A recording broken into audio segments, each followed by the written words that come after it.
Арбаңыздар ардактуу каналымдын угармандары. Орус элинин залкар жазуучусу Лев Николаевич Толстойдун Пейилдин оңолушу романын улантып окуйбуз.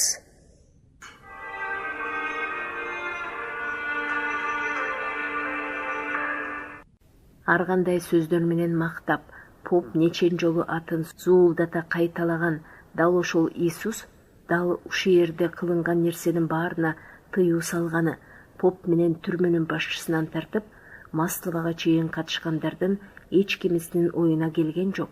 Маанисиз келжиреген сөздөрдү айтып, устат поптордун нан менен винону кордоп сыйкырчылык кылганына Иисустун тыюу салганы мындай турсун. Бир кишилер башка кишилерди устатым деп айтууга да, чиркөөлөрдө чокунууга да ал бүтүндөй тыюу салып, ар кимиңер жалгыз табын кыла деген. Чиркөөлөргө тыюу салып, мен чиркөөлөрдү бузганы келдим. Чиркөөлөрдө табынбай, ниетиңерде чындыкка табын кыла деген. Негизгиси кишилерди соттоп, түрмөгө камап, кыйнап, маскаралап, дал ушул жерде болуп жаткандай жазалоого тыюу салганы мындай турсун. Мен туткундарды эркиндикке чыгарганы келдим деп кишилерге ар кандай зомбулук кылууга тыюу салган. Мына ушул жерде Христтин атын атап, иштелип жаткан нерсенин баарысы Христти аябай келекелеп, шылдыңдагандык экени катышкандардын эч кимисинин оюна келген жок.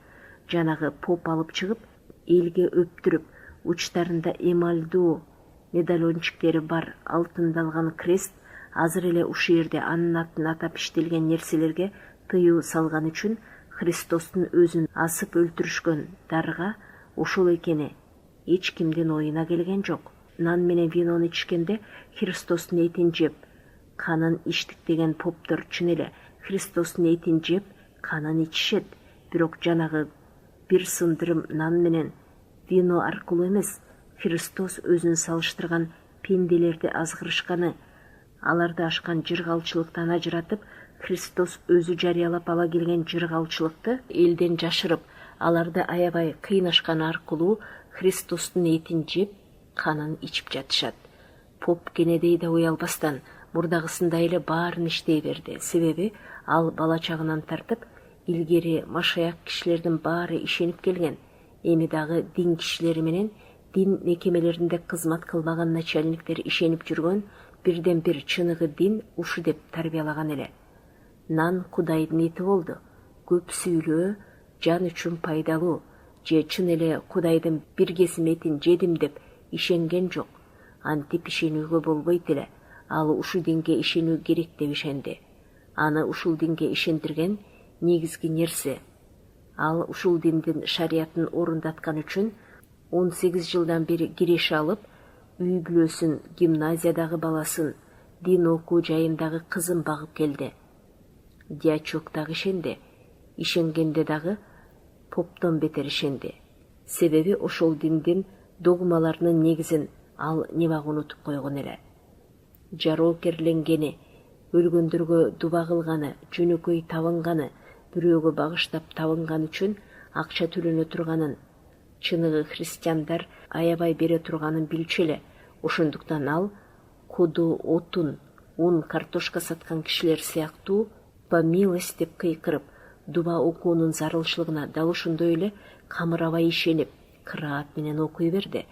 Бул диндин догматтары эмне экенин, чиркөөдө болуп жаткан нерсенин эмне экенин эч качан билбесе дагы, түшүнбөсө да, түрмөнүн начальниги менен надзирательдер, бул динге чоң начальниктер дагы, падышанын өзү дагы ишенгендиктен сөзсүз ишенүү керек деп ишеништи. Анын үстүнө бүдөмүк болсо дагы, мунун кандай болуп жатканын алар эч качан түшүндүрө алышпас эле. Ушул дин өздөрүнүн ырайымсыз кызматын актай турганын сезип турушту. Эгерде ушул дин болбосо, алар азыр өздөрү такыр, камырабай иштеп жаткандай.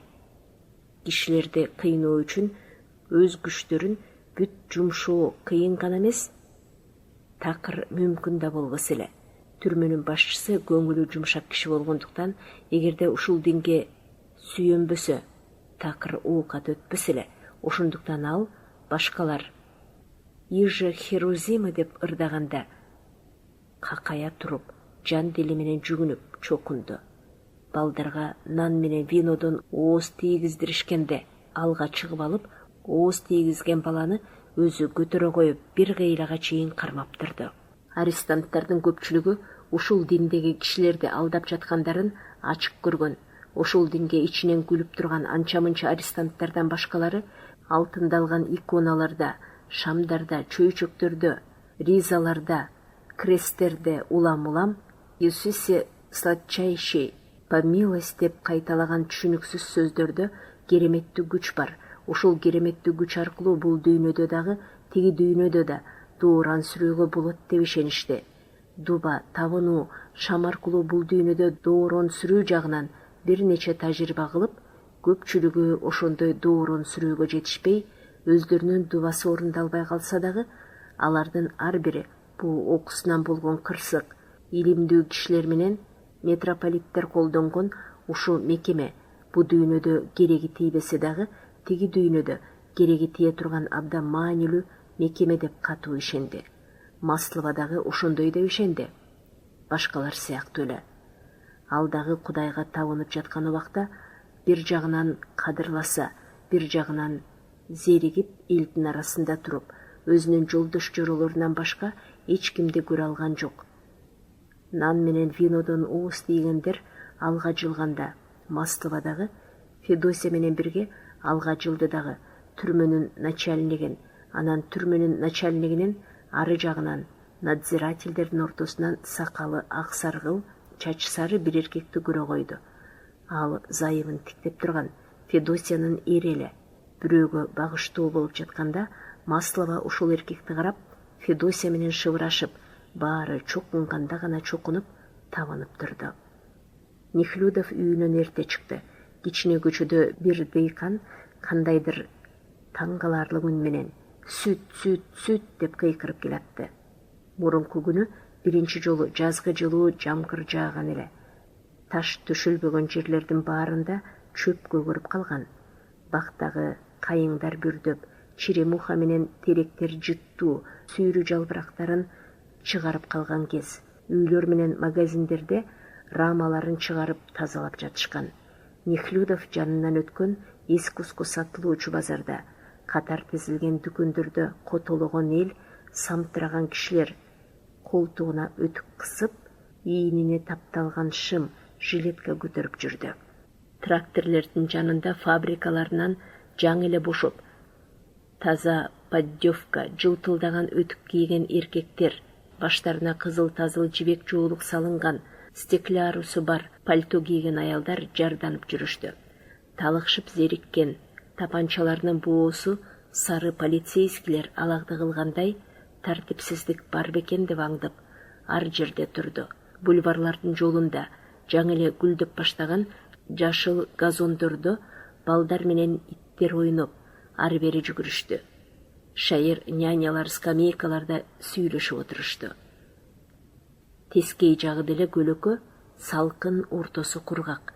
Таш төшөлгөн көчөлөрдө оор жүк ташуучу арабалар калдырап, көңкөлөр кыйчылдап тынбай өтүп атты. Азыр эле түрмөдө болгон табынуудай Кудайга табынууга катышкыла деп, элди чакырган коңгуроолордун заңгырап бир түрдүү кагылганы туш-туштан абаны титиретти. Жасанып кийинген эл ар кимиси ар жериндеги чиркөөгө кетип жатышты. Нехлюдовду извозчик түрмөнүн өзүн эмес, түрмөгө бурулган жерге алып келди. Көбү түйүнчүк көтөргөн. Бир нерсе эркек менен аялдар түрмөдөн 100 кадамдай жерде, ошол бурулушта турду.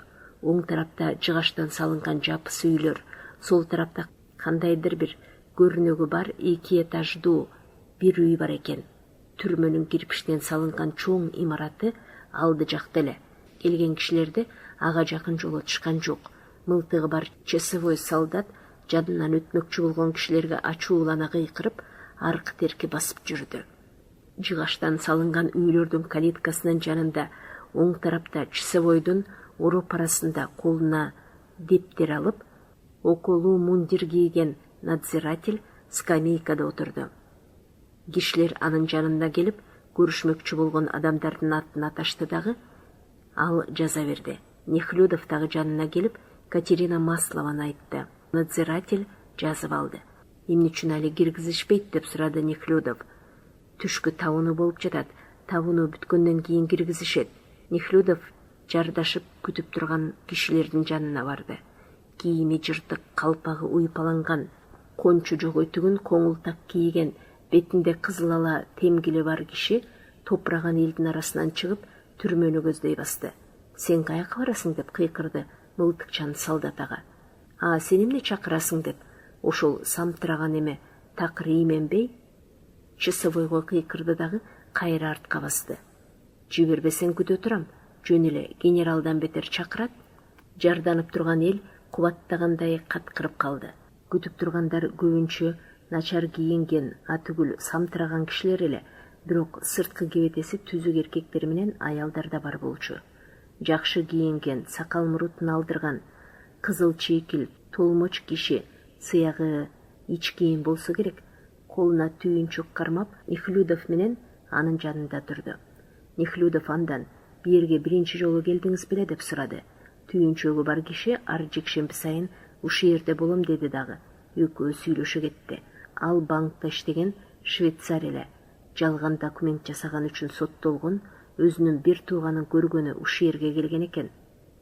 Ошол ак көңүл киши Нехлюдовго өзүнүн бүткүл тарыхын сүйлөп берип, Нехлюдовдун жөнүн сураштырмак болгондо, асыл тукум чоң кара ат чегилген, дөңгөлөгү резинка арабага түшүп, вуаль жамынган аял дагы бир студент келди дагы аларды алагды кылып кетти.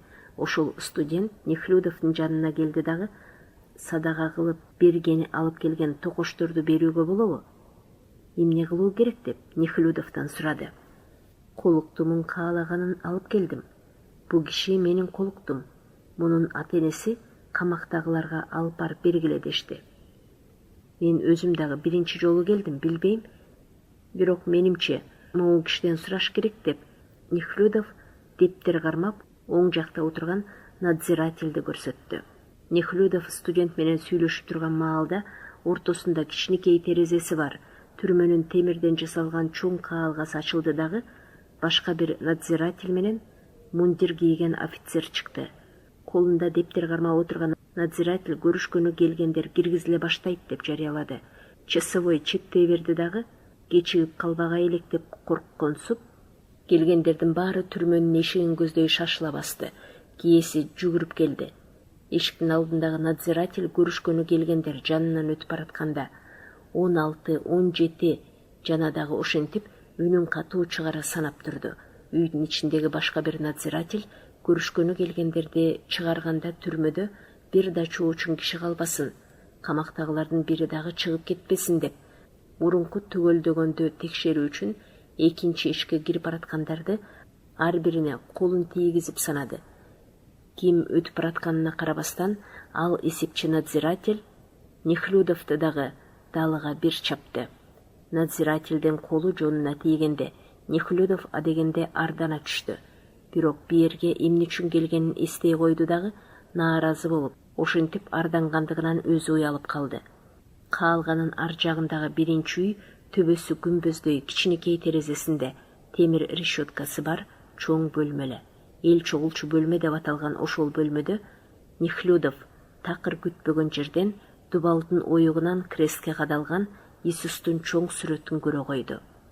Бул эмнеси деп ойлоду Нехлюдов, кыялында Иисустун сүрөтүн камактагылар менен эмес, эркиндикке чыккандар менен жанаштырып.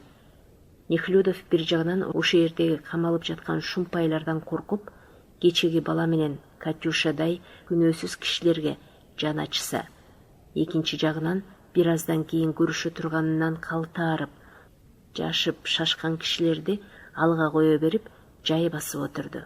Биринчи бөлмөдөн чыга бергенде бөлмөнүн экинчи четинен надзиратель бирдеме деп калды. Бирок терең ойго баткан Нехлюдов анын сөзүн этибар албай, көрүшкөнү келгендердин көпчүлүгү кетип бараткан жакты көздөй, башкача айтканда, өзүнө керектүү аялдар бөлүмүнө эмес, эркектер бөлүмүнө бара берди. Шашкандарды өткөрүп жиберди. Ал көрүшүү үчүн арналган үйгө эң акырында кирди. Жүздөгөн кишилердин кулак тундурган ызы чуусу ошол үйдүн эшигин ачып кирээр менен аны айраң таң калтырды. кантка жабышкан чымынга окшоп зым турго жабышкан кишилердин жанына келгенде гана Нехлюдов эмне деп жатканын түшүндү. Арткы дубалында терезелери бар бөлмөнү жерден шыпка чейин бир эмес, 2 тур менен бөлүшкөн экен. 2 турдун ортосунда надзирательдер басып жүрдү. Тордун аркы тарабында камактагылар, берки тарабында көрүшкөнү келгендер турду. Аркы тарап менен берки тараптын ортосунда арасы 3 кездей 2 тур бар экен. Ошондуктан бирдеме берүүгө гана эмес, көрүшмөкчү болгон кишисинин өңүн айрыкча жакын жерден көрүүчү кишилерге ачык таанууга дагы мүмкүн эмес эле. Сүйлөө дагы кыйын болду. Угуза сүйлөө үчүн күч жеткенче кыйкыруу керек эле. Тордун эки тарабына жармашкан кишилер, аялдары, эрлери, аталары, энелери, балдары бирин-бири жакшыраак көрүп, бирдем айтууга тырышты. Сүйлөшүп турган кишисине угуза сүйлөө үчүн ар бири тырышкандыктан жанындагы кишилер дагы ошенткиси келип, биринин үнү бирине жолтоо кылгандыктан биринен бири катуураак кыйкырууга тырышты. Ушул бөлмөгө кирип келери менен Нехлюдовдун кулагын тундурган ызы чуу өкүм сүрүп турду. Сүйлөгөн сөздү ачык түшүнүүгө эч кандай мүмкүнчүлүк болгон жок. Эмне деп жаткандыктарын, сүйлөшкөндөрдүн ортосунда кандай мамиле бар экенин алардын өңүнөн байкоого мүмкүн болду. Жоолук салынган, богого кыймылдап, торго жабышкан, Нехлюдовго чукулураак турган кемпир, чачынын тең алынган, өңү купкуу жаш жигитке бирдеме деп кыйкырып жатты. Арестант кашын керип, маңдайын бырыштырып, кемпирдин сөзүн ыкылас коюп укту. Кемпирдин жанында 5 мант кийген бир жигит өзүнө окшош, иреңи жабыркап, сакалына ак кирген бир арестанттын сөзүн баш ийкеп угуп турду. Андан нарыраак дагы бир самтыраган киши колун булгалап, бирдеме деп кыйкырып күлө берди. Ага жакын жерде жүндөн токулган жакшынакай жоолук салынып, бала көтөргөн бир аял ыйлап отурду. Калыбы ал арестанттардын чолок чапанын кийип, чачын алдырган, бутуна кишен салынып, наркы тарапта турган буурул сакал кишини биринчи жолу көргөндөй сыяктанды. Баягы Нехлюдов сүйлөшкөн швейцар көзү жалдырап, наркы тарапта турган арестантка ошол аялдын жонунан ашыра, жанынын бардыгынча кыйкырып сүйлөдү. Өзү да ушундай шартта сүйлөшүүгө тийиш экенин түшүнгөндө, ушуну кылган, ушундай тартипти сактаган кишилерге Нехлюдовдун куйкасы курушту. Ушундай укмуштуу абал кишилердин сезимин ушинтип келекелөө, эч кимди ардантпаганы Нехлюдовду таң калтырды. Солдаттар да, түрмөнүн башчысы да, көрүшкөнү келгендер да, камактагылар да ушундай болууга тийиш деп эсептегенсип, ушундай кылышты. Ушул Нехлюдов кандайдыр таң каларлык убайым жеп, өзүнүн алсыздыгын, бүткүлдүүнү менен ыркы кеткенин сезип, 5 минуттача турду. Кемеге түшүп, деңизде толкун болгондо жүрөгү айланган сыңары. Нехлюдовдун көңүлү дагы айланып, кузгусу келди. Атайы келген жумушумду бүтүрүшүм керек, деди ал кайраттанып, кандай кылыш керек. Ал начальникти көзү менен издеди дагы, офицер погонун тагынып, элдин арт жагында басып жүргөн. Муруттуу, арык, орто бойлуу кишини көрө коюп: "Сиз айта алар бекенсиз, Мейерман мырза?" деди ал сылыгыраак болууга тырышып. "Аялдар кай жерде? Алар менен кайсы жерден көрүшүүгө болот? Сизге аялдар бөлүмү керек беле?" "Ооба, камактагы аялдардын бирөөүн көрөйүн дедим эле" деп Нехлюдов баягыдай эле сылык болууга аракеттенип жооп кайтарды. "Бая эле эл чогулчу бөлмөдө ушинтип айтпайсызбы?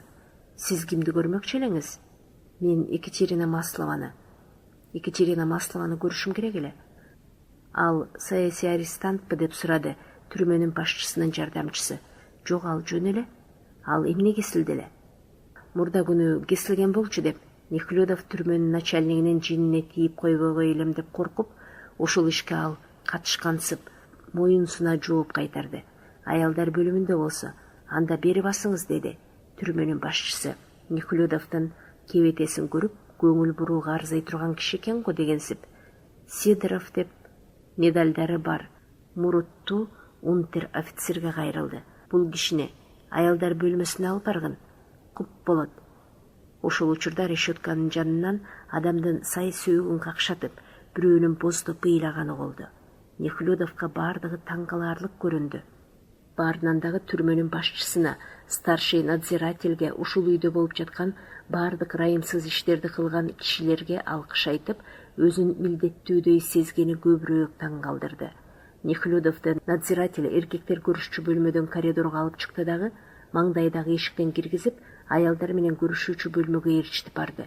Бул бөлмө дагы куду эркектердин бөлмөсүндөй 2 тор менен 3кө бөлүнгөн экен. Бирок андан кичирээк келген кишилер да, камактагылар да азыраак экен. Бирок ошол эркектердин бөлмөсүндөгүдөй эле бул жерде дагы кыйкыры кызычуу болуп жаткан. Торлордун ортосунда ошондой эле начальниктер ары бери басып жүрдү. Бирдеги начальник жеңине око коюп тигилген көк ызгыты бар мундир кийип, эркек надзирательдердей эле бел боо курчанган надзиратель аял эле.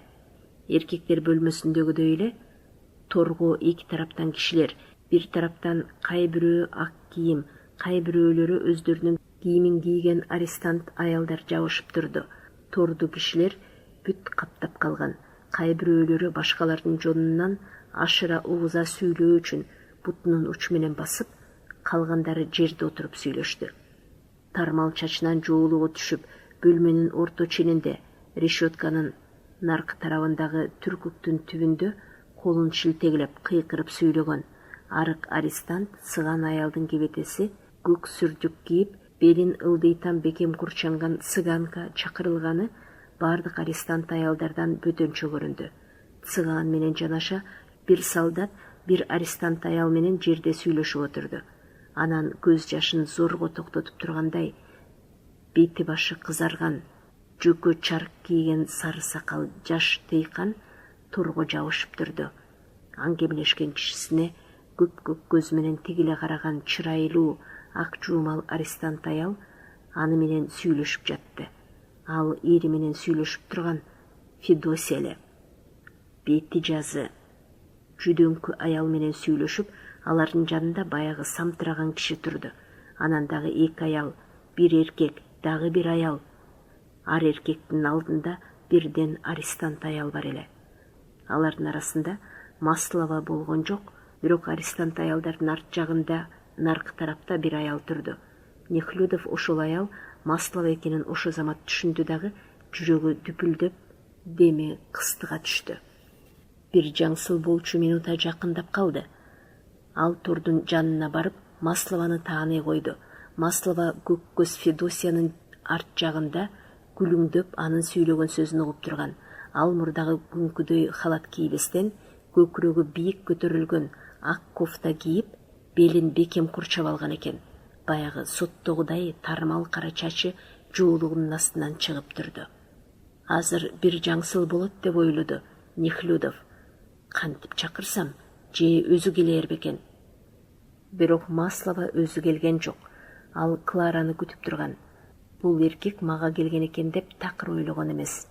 Сизге ким керек эле деп сурады. Торлордун ортосунда жүргөн надзиратель аял Нехлюдовдун жанына келип, Катерина Маслова деп сорго айтты. Маслова сага келиптир деп кыйкырды надзиратель аял. Маслова кылчайып карады дагы, башын бийик көтөрүп, төшүн керип, Нехлюдовго тааныш, баягы баарына кайыл өңдөнгөн кебетеси менен 2 арестанттын арасынан кыпчылып өтүп, решетканын жанына келди дагы, Нехлюдовду тааныбай, бүшүркөп таңыркагандай тиктеп калды. Бирок бай киши экенин кийиминен билип, Маслова күлүмсүрөп койду. Сиз мага келдиңизби деди. Маслова күлүңдөгөн кылый көзү менен карап, решеткага жакын келип, мен көргүм келди эле деп. Нехлюдов сиз деп айтаарын же сен деп айтаарын билбей, акырында сиз деп айтмакчы болду. Нехлюдов демейдегисинен катуу сүйлөгөн жок. Мен сизди көргүм келди эле мен. Сен көбөйтүп, мага калп айтпа, деп кыйкырды анын жанында турган самтыр. Алдың беле, алган жок белең. Өлгөнү жатат дебедимби, дагы эмне керек деп экинчи тараптан бирөө кыйкырды. Маслова Нехлюдовдун эмне дегенин ачык уга алган жок. Бирок сүйлөп жатканда Нехлюдовдун өңү Маслованын көзүнө жылуу учурады. Бирок Маслова өзүнө өзү ишенген жок. Ошондой болсо дагы күлүңдөгөнү лып жоголуп, жаны кыйналган эменикиндей маңдайы бырышып тырыша түштү. Эмне дегениңиз угулбайт деп кыйкырды Маслова, көзүн чүлжүйтүп, маңдайын мурдагыдан бетер бырыштырып. Менин келгеним, рас, мен тийиштүү ишти иштеп, айыбымды жуушум керек деп ойлоду Нехлюдов. Ушинтип ойлоор менен Нехлюдовдун көз жашы кылгырып, тамагына бирдеме тыгыла калгандай болду дагы, решетканы жабыша кармап, өксүп ыйлап жибербөө үчүн чымырканып унчукпай калды. Айтпадымбы, эмне үчүн кыпчыласың тиешең жок ишке, деп берки тараптан кыйкырышты. Кудаяк такыр билбейм деп, бир арестант аял аркы тараптан кыйкырды. Нехлюдовдун кыйкырганын көрүп, Маслова аны тааный койду. Өңүңүз жылуу учурайт, бирок тааный албай турам деп кыйкырды Маслова. Нехлюдовго карабай, күтпөгөн жерден өңү кызарып, кабагы мурдагыдан бетер бүркөлө түштү. Сенден кечирим сураганы келдим деп кыйкырды Нехлюдов, жаттап алган сабагын айткандай интонациясыз. Ушул сөздү айтаарын айтып коюп, Нехлюдов уялып кетти дагы эки жагын каранды. Бирок эгерде мага уят болсо, андан бетер жакшы, себеби мен уят болууга тийишмин деген ой көңүлүнө кылт түшө калды дагы. Кечиргин мени, абдан айыптуумун деп ал дагы кыйкырды. Маслова козголбой, андан кылыйган көзүн албай тура берди. Нехлюдов узатып сүйлөй алган жок дагы, өпкөсүнө батпай ыйлаганы турганын токтотууга тырышып, решетканын жанынан четке басып кетти. Нехлюдовду бая аялдар бөлүмүнө жиберген түрмөнүн башчысы, анын ким экендигине кызыкса керек, ушул бөлмөгө келди дагы. Нехлюдовдун решетканын жанында турбаганын көрө коюп, сүйлөшө турган кишиңиз менен эмне үчүн сүйлөшпөйсүз деп сурады. Нехлюдов чимкиринди дагы, силкинип камырабагандай болуп көрүнүүгө тырышып. Решетка аркылуу сүйлөшө албайт экенмин, эчтеме угулбайт деди. Түрмөнүн башчысы ойлонуп калды. Болуптур, аны азга бээрге чакырууга болот. Мария Карловна, деп ал надзирательди чакырды. Маслованы бир алып чыгыңыз. 1 минуттадан кийин каптал жактагы эшиктен Маслова чыкты. Ал Нехлюдовдун жанына лыпылдай басып келип токтоду дагы, Нехлюдовго астыртадан карап койду. Мурдагы күнкүдөй эле кара чач тармалданып чыгып турду. Илдети бардай шишимик тарткан ак бети татынакай болуп, такыр кебелген жок, балбылдаган кылый кара көздөрү шишимик тарткан кабагынын астынан жалжылдап турду. Ушул жерде сүйлөшүүгө болот, деди дагы түрмөнүн башчысы четке басып кетти. Нехлюдов дубалдын түбүндө турган скамейканы көздөй басты. Маслова түрмөнүн начальствосунун жардамчысына бүшүркөгөндөй карады дагы, таңыркагандай эки ийнин куушуруп, скамейканы көздөй Нехлюдовдун артынан барып, юбкасын оңдоп жанаша отурду. Менин айыбымды кечирүү сизге абдан кыйын экенин билем, деп баштады Нехлюдов, бирок көз карашы тоскоолдук кылганын сезип, кайра дагы токтолуп калды. Бирок өткөндөгүнү оңдоого болбосо, азыр колумдан келгендин баарын иштөөгө даярмын. Айтыңызчы, сиз мени кантип таптыңыз деп сурады Маслова. Анын суроосуна жооп кайтарбай, кылыйган көздөрү ага карагандай да, карабагандай да сыяктанды. Жараткан Кудай, жардам бер мага. Эмне кылам, үйрөткүн деп, Нехлюдов анын азыр жылдыз өчкөн өңүнө карабастан өзүн өзү сүйлөдү. Мен мурдагы күнү присяжный болгом, деди ал. Баягы сизди соттоп жатканда. Мени тааныган жок белеңиз? Жок, тааныган эмесмин. Таанууга чулуум да жок эле. Караган да эмесмин, деди Маслова. Бала болду беле? Деп сурады дагы. Нехлюдов өзүнүн кызарып кеткенин сезе койду. Теңир жалгап, ошондо эле өлүп калган деп. Маслова тескери карап, ызырынгандай чолок жооп кайтарды. Кандайча, эмнеден өлдү? Өзүм да ооруп өлүп кала жаздагам, деди Маслова башын көтөрбөй. Эжелерим сизди кандайча кое берди? Баласы бар үй кызматчысын ким кармап турмак эле? Боюмда барын байкаары менен эле кубалап жиберишкен. Эмнесин сүйлөмөк элем, эч нерсе эсимде жок, баарын унуттум. Болоор иш болуп өттү. Жок, бүткөн жок. Бул ишти мен бул бойдон калтыра албайм. Эң болбогондо күнөөмдү эми жуугум келет. Жуубай эле коюңуз. Болоор иш болуп өттү деп Маслова ага жалт карады дагы, кыртышын салып, аянычтуу күлүмсүрөп койду. Антет экен деп Нехлюдов такыр күткөн жок эле. Маслова аны көрөм деп, айрыкча эми ушул жерден көрөм деп күткөн эмес. Ошондуктан Нехлюдовдун келиши биринчи минутада Маслованы эч качан эсине келбеген нерсени эстөөгө аргасыз кылды. Өзүн сүйгөн, өзү да сүйгөн жакшынакай жигит нечен түрдүү жаңы сонун сезимдерин, ойлорун ойготконун, анан анын түшүнүксүз ырайымсыздык кылганын, ошондогу суктандырган таалайдан кийин анын кесепетинен келип чыккан нечен кордук, азапка салганын Маслова алгачкы минутада күңүрт эсине түшүрдү.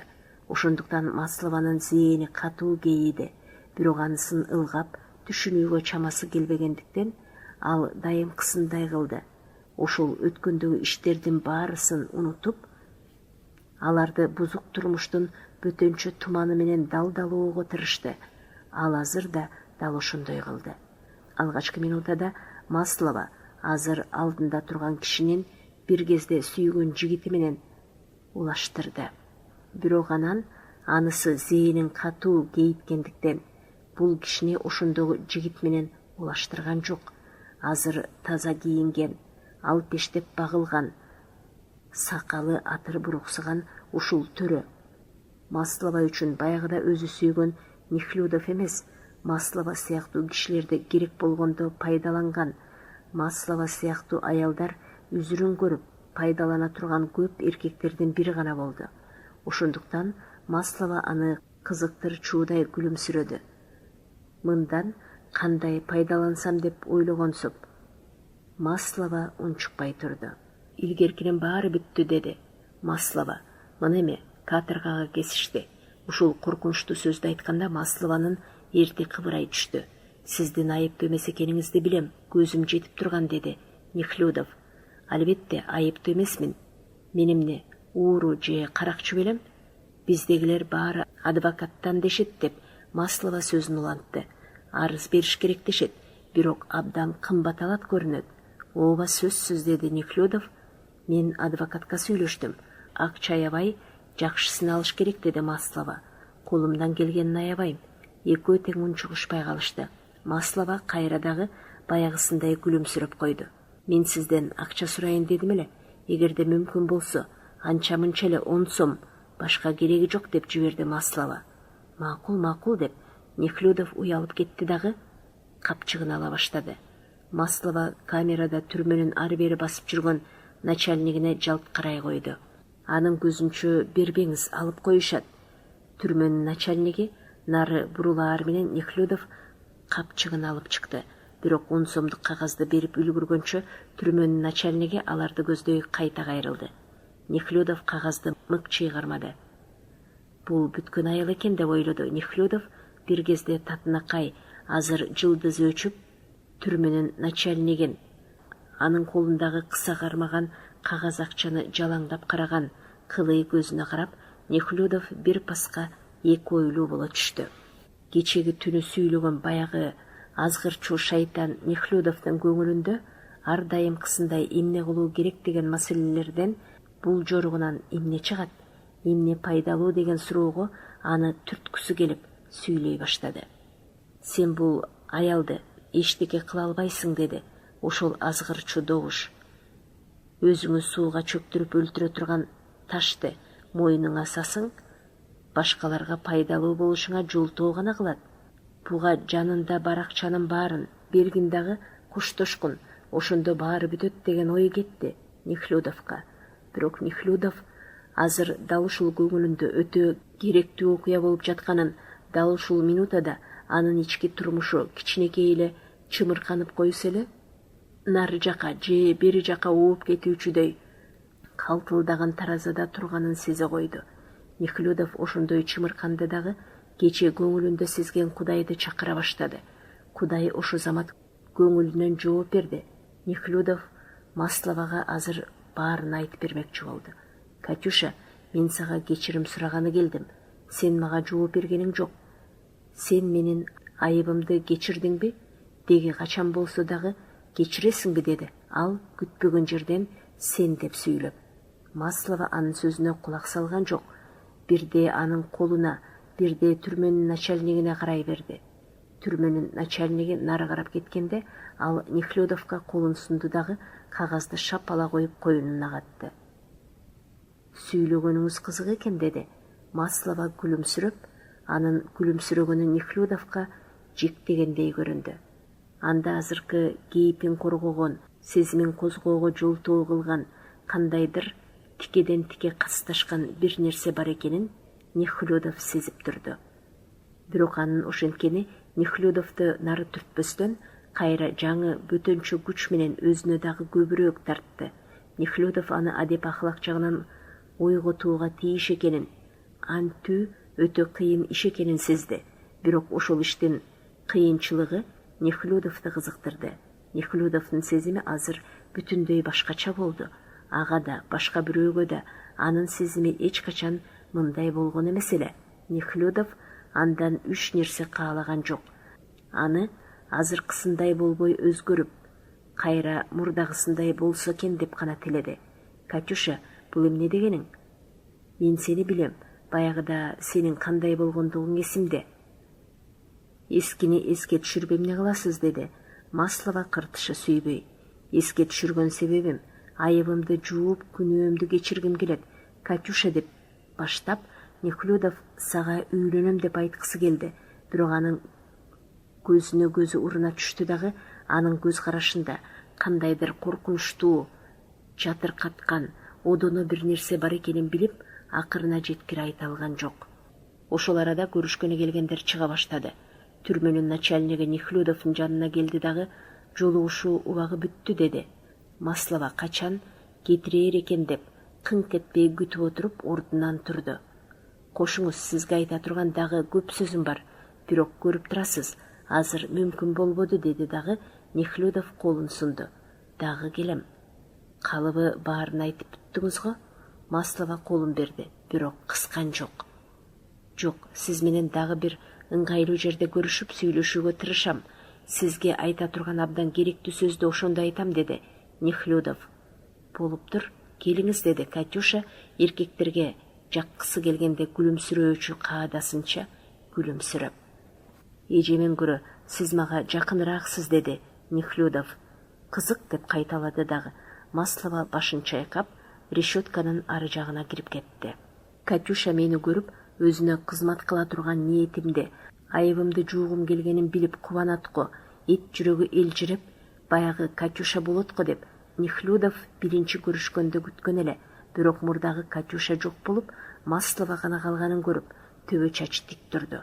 Мына ушул Нехлюдовду таң калтырып, кутун учурду. Маслова өзүнүн абалынан, арестанттык абалынан эмес, анысынан уяла турган, атүгүл сойкучулук абалынан уялмак тургай, кайра ыраазы болуп, мактанып жүргөнүндөй сыяктанды. Нехлюдовду бөтөнчө таң калтырды. Башкача болушу да мүмкүн эмес эле.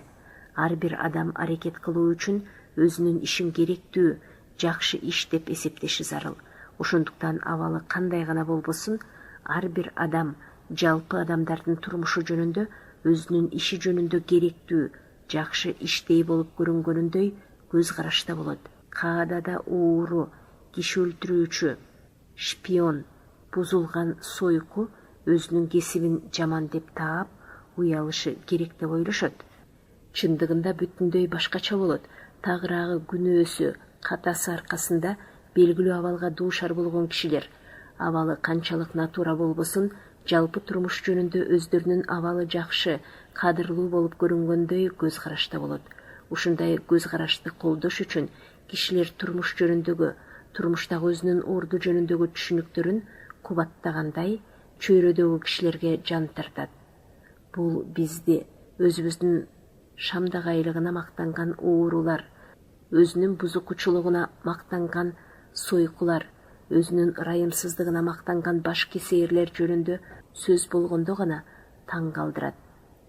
Бул бизде ошондой кишилердин чөйрөсү, атмосферасы кичине болгондуктан гана, эң негизгиси биз ошол чөйрөдөн тышкары тургандыктан гана таң калтырат. Же эмне, өзүнүн байлыгы, башкача айтканда каракчылыгы менен мактанган байлардын, өзүнүн жеңиштери, башкача айтканда киши өлтүргөнү менен мактанган аскер начальниктеринин, өзүнүн күч кубаттуулугу, башкача айтканда зомбулугу менен мактанган акимдердин арасында ошондой кубулуш жок бекен? Биз өзүбүздүн ошондой абалыбызды актоо үчүн, ошондой кишилерден турмуш жөнүндөгү, жакшылык менен жамандык жөнүндөгү түшүнүктүн бузулгандыгын көрбөгөн себебибиз андай түшүнүктү бузук кишилердин чөйрөсү алдаганчалык чоң жана ошол чөйрөгө биз өзүбүз дагы киребиз. Өзүнүн турмушу, дүйнөдөгү өзүнүн орду жөнүндө Маслованын көз карашы мына ошондой болду. Ал каторгага кесилген сойку эле. Ошонусуна карабастан, ал элдин алдында өзүн өзү кубаттагандай, атүгүл өзүнүн абалына мактангандай көз караш түздү. Ошол көз караш боюнча алганда, карыбы, жашпы, гимназистпи, генералбы, окумуштуубу, окумушу жокпу, бир калбай бардык эркектердин негизги жыргоо мүдөөсү чырайлуу аялдар менен ойноодо болот.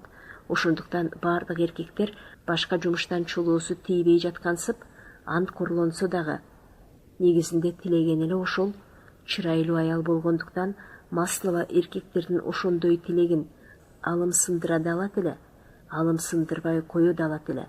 Ошондуктан ал барктуу, керектүү киши. Анын өткөндөгү жана азыркы турмушу дал ушул көз караштан туура экендигин ырастады. 10 жыл бою кайда гана болбосун Нехлюдов менен пристав чалдан тартып түрмөнүн надзирательдерине чейин бардык эркектер өзүнө ынтызар болгонун ал көрүп жүрдү. Өзүнө ынтызар болбогон эркекти ал көргөн да, байкаган да жок. Ошондуктан бүткүл дүйнө ага өзүн туш-тушунан курчаган, мүмкүн болгон бардык чара менен калп, зордук, акча, митаамдык менен өзүн колго түшүргүсү келген, ышкыбоздугу ашып ташкан эркектердин тобу болуп көрүндү. Маслова турмушту мына ушундай түшүндү. Турмушту ушундай түшүнүшүндө ал жаман киши эмес, абдан керектүү, жакшы киши болду. Маслова дагы турмушту ушундай түшүнүүнү дүйнө жүзүндөгү бардык нерседен көбүрөөк аздектеди. Аздектебей кое албаган себеби турмушту ушундай түшүнүүнү өзгөртсө, ал кишилердин арасында өзүнө ушундай түшүнүк берген барктан ажыраар эле. Турмушта өзүнүн ошондой баркынан ажырабас үчүн турмушка ал дал ушундай караган кишилерге жан тартты. Өзүн Нехлюдов башка дүйнөгө алып чыккысы келгенин сезип, Нехлюдов тарткысы келген дүйнөгө өзүнө өзүн ишендирип, өзүнө өзүн кадырлаткан турмушта ордунан ажырай турганын алдын ала көрүп, Нехлюдовго каяша кылды. Ошол себептен ал алгачкы жаш кези Нехлюдов менен биринчи жолу байланышын унутууга тырышты. Ошондо илгерки кезин эске түшүрүү анын азыркы көз карашына ылайык келген жок. Ошондуктан өткөндөгүсүн бүтүндөй эсинен чыгарып койду.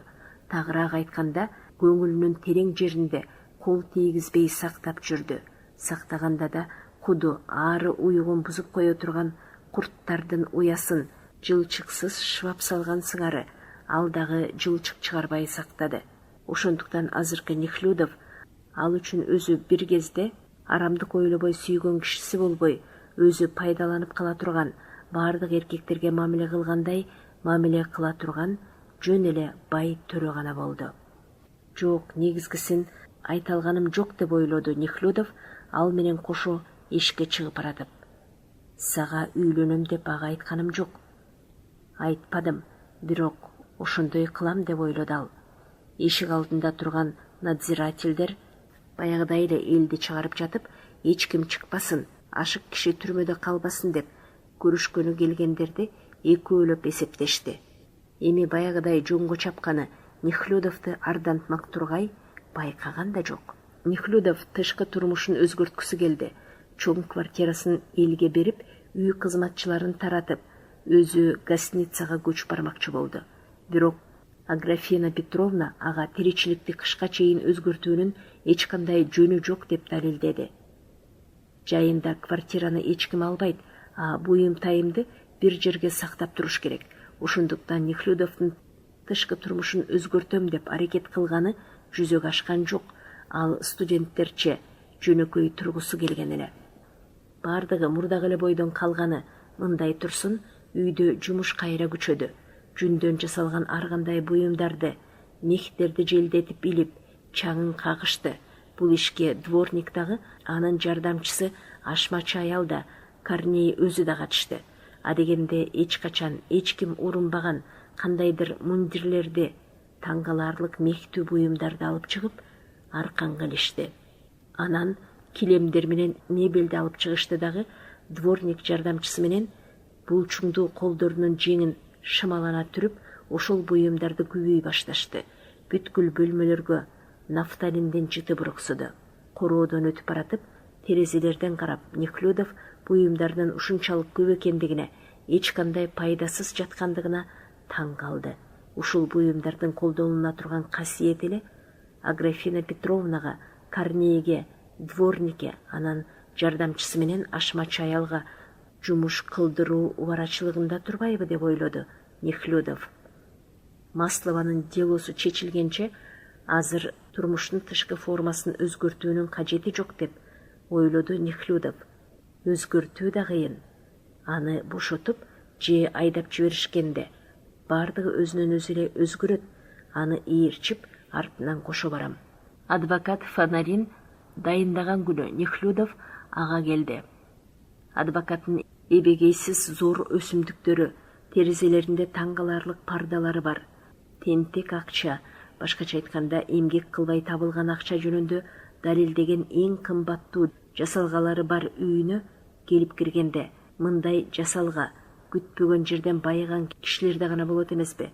Нехлюдов кабыл алчу бөлмөдө врачтардыкындай, келгендердин көңүлүн жубаткандай сүрөттүү журналдар жаткан столдун тегерегинде. Ындыны өчүп, кезек күтүп отурган кишилер бар эле. Адвокаттын ошо жерде бийик столдун жанында отурган жардамчысы тааный коюп, Нехлюдовдун жанына келип амандашты дагы, башчым азыр айтайын деди. Бирок жардамчы кабинеттин эшик алдына жетери менен каалга ачылды дагы, бети кызыл, балта мурут, орто жашап калган, чарчы бойлуу, бүтүндөй жаңы кийим кийген бир киши менен Фонаринден дуу сүйлөшкөн добуш угулду. Жаңы эле пайдалуу, бирок анчалык жакшы эмес деп иш бүтүргөн кишилерче. Экөөнүн иреңи тең башкача болуп турду. Ботом өзүңүз айыптуусуз деп күлдү. Фонарин: бейиштен качмак билем, бирок күнөөсү кургур кирдирбейт. Койсоңузчу, билебиз. Экөө тең кара күчкө күлүп калды. Князь, келиңиз, деди. Фонарин Нехлюдовду көрө коюп, кетип бараткан көпөскө башын дагы бир жолу ийкеди дагы, Нехлюдовду өзүнүн келишимдүү стилдеги кабинетине алып кирди. Отуруңуз, тамеки чегиңиз, деди адвокат. Нехлюдовдун бет маңдайына отуруп жатып, мурун кишин ийгиликтүү бүтүргөнүнө күлүмсүрөгөнүн бир аз токтотуп: рахмат, мен Маслованын делосу жөнүндө келдим эле. Ооба, азыр ушул шүмшүк сасык байлардык өттү, деди Фонарин. Жанагы азаматты көрдүңүзбү? Анын 12 миллион сомдук капиталы бар, өзү киргизбейт деп сүйлөйт. 25 сомдук билет көрсөтсөңүз, жөн эле тиши менен жулуп алат. Нехлюдов менен бир лагерде келген клиенттер жана башкалар менен бүтүндөй жат лагерде экенин көргөзгүсү келгенсип сүйлөнгөн ушул обу жок ачык кишиге итиркейи келип, Нехлюдов ал кирдирбейт десе, сен 25 сомдук билет деп сүйлөйсүң деп ойлоду. Жеткен шумпай, бир аз көңүлүмдү сергитейин дедим эле, деди адвокат. Кош эми, сиздин ишиңиз жөнүндө. Ыклас коюп окуп чыктым. Тургенев айткандай, анын мазмунун кубаттаганым жок. Башкача айтканда, адвокат абдан жаман болгон экен. Даттануу үчүн шылтоонун баарын колдон чыгарып жибериптир. Сиз эмне кылмакчы болдуңуз? Азыр наркыга айтып коюңуз, деп адвокат жардамчысына кайрылды. Мен айткандай болот, макул болсо жакшы, макул болбосо кереги жок. Ал макул болбой жатат. Эмесе кереги жок, деди адвокат. Анын жайдары ачык болуп, кубанып турган иреңи томсуруп, ачуусу келгендей боло түштү. Адвокаттар акчаны бекер алышат дешет, деди. Ал мурдагысынча иреңин жылмайтып. Мен карызын төлөй албай турган бир кишини бүтүндөй натура айыптоодон куткаргам. Ошондон кийин эми мага баары жабышты да калды. Андай ар бир иш эмгекти өтө көп талап кылат. Бир жазуучу айткандай, биздин да бир кесим этибиз сыяда калат. Кош, сиздин ишиңиз же сиз кызыккан иш деп ал сөзүн улантты. Жаман жүргүзүлүптүр. Даттануу үчүн жакшы шылтоо жок. Ошондой болсо дагы даттанып көрүү керек. Мен мындай деп жаздым. Ал жазылган бир барак кагазды алып, кээ бир формальный сөздөрдү таштап, башка сөздөрдү кыраат менен окуй баштады. Уголовный кассационный департаментке. Паландай кишиден түкүндөй даттануу, палан күнү, палан жерде болгон өкүмдүн паландай чечими боюнча Маслова деген аял Смельков деген көпөстү уу берип өлтүргөндүгү жөнүндө айыптуу деп табылып, закондор жыйнагынын 1454 статьясынын негизинде мынча жылга каторгага жумушка кесилди. Адвокат токтоп калды. Чоң өнөкөткө карабастан ал өзүнүн чыгармасын моокуму канып уккандай сыяктанды. Бул өкүм өтө маанилүү процессуалдык бузуулардын жана каталардын натыйжасы болуп эсептелет деп ал салмак менен окуй берди. Ошондуктан бузулууга тийиш. Биринчиден, сот тергөөсүнүн убагында Смельковдун ички мүчөлөрүнүн изилдөө актысын адеп окуганда эле председатель токтотуп койгон. Бир деңиз, аны окулсун деп айыптоочу талап кылган, деди Нехлюдов таңыркап. Баары бир адвокат да ошондой эле талап кылууга акылуу эле. Бирок андай окуунун эч кандай кереги жок эле. Иши кылып шылтоо болот да. Анан дагы экинчиден, Маслованын адвокаты деп ал узатып окуду. Маслованын ким экендигин мүнөздөмөкчү болуп, анын бузулушунун ички себептери жөнүндө сүйлөй баштаганда, бул сөзүңүздүн ишке тиешеси жок деп председатель токтотуп койгон. А бирок уголовный делолордо соттолгон адамдын мүнөзүн, деги жалпы адеп ахлак сыпатын билүүнүн жок дегенде эси жөнүндөгү маселени туура чечүү үчүн болсо дагы зор баркы бар деп Сенат тарабынан нечен жолу көрсөтүлүп келген. Эки деңиз, деди ал Нехлюдовго жалт карап. Ал абдан жаман сүйлөдү. Деги эчтеме түшүнүүгө мүмкүн болгон жок, деди Нехлюдов дагы көбүрөөк таңыркап. Акылы тайкы жигит экен, албетте түзүгүрөөк эчтеме айта албаптыр, деди Фонарин күлүп. Бирок иши кылып шылтоо болот. Анан дагы үчүнчүдөн, уголовный суд жүргүзүү уставынын 801 статьясынын 1 пунктунун катуу талап кылынганына карабастан, председатель өзүнүн корутунду сөзүндө айыптуулук жөнүндөгү түшүнүк кандай юридический элементтерден түзүлө турганын присяжный заседательдерге түшүндүргөн эмес. Маслованын Смельковко уу бергени далилденди деп таап, Маслованын өлтүрөйүн деген ниети жок болгон үчүн ага ушул айыпты жаппоого тийиш экени, ошентип уголовный кылмышта айыптуу эмес, көпөстүн өлүшү жаңылыштык, этияттык кылбоо аркасында Маслова үчүн күтүлбөгөн натыйжа болгонун айткан эмес. Негизгиси мына ушул. Муну биз өзүбүз да түшүнөт элек. Бул биздин жаңылыштыгыбыз болду. Эң акырында төртүнчүдөн, деп улантып окуду адвокат. Маслованын айыптуулугу жөнүндөгү соттун суроосуна присяжный заседательдердин берген жообу бүтүндөй карама-каршы формада болгон. Маслова бүтүндөй карасанатайлык кылып, Смельковду уу берип өлтүрдү деп айыпталган. А карасанатайлык кылуу өлтүрүүнүн бирден бир далили болуп эсептелет.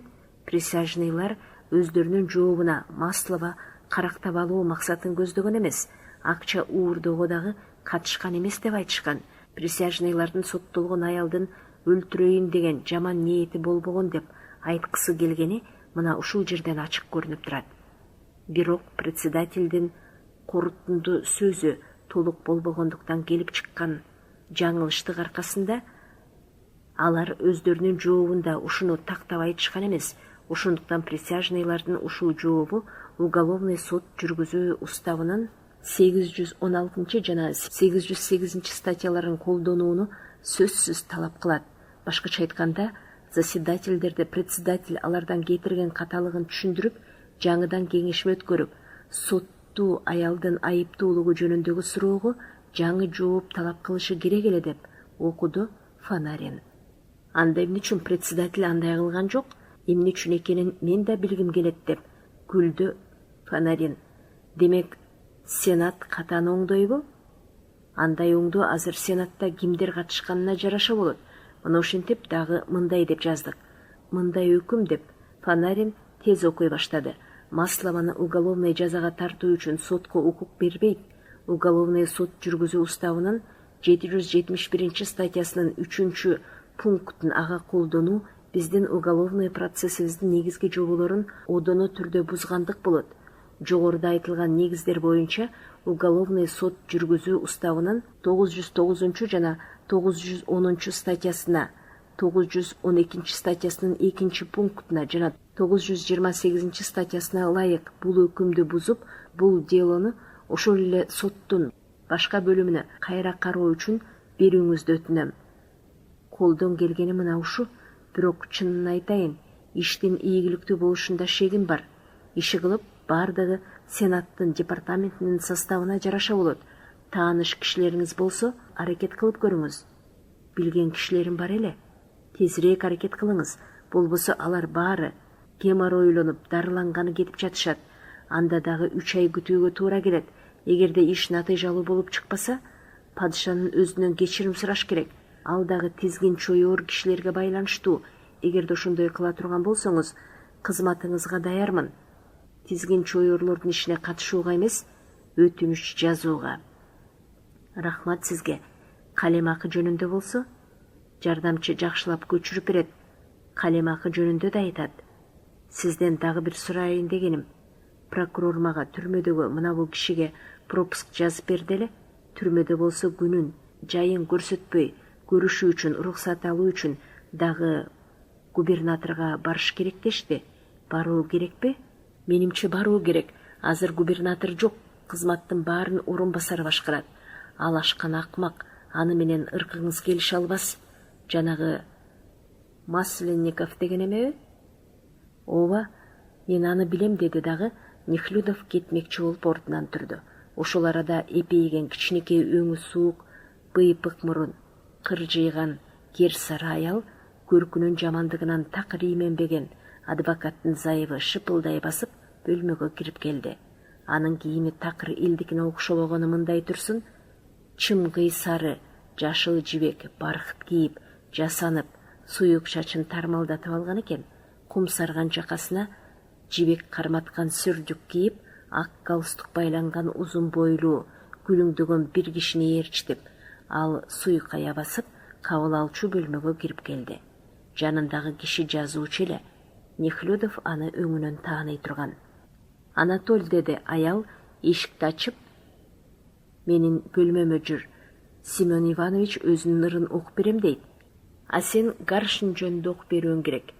Нехлюдов кетмек болду эле, адвокаттын зайыбы эри менен шыбырашып ошо замат Нехлюдовго кайрылды.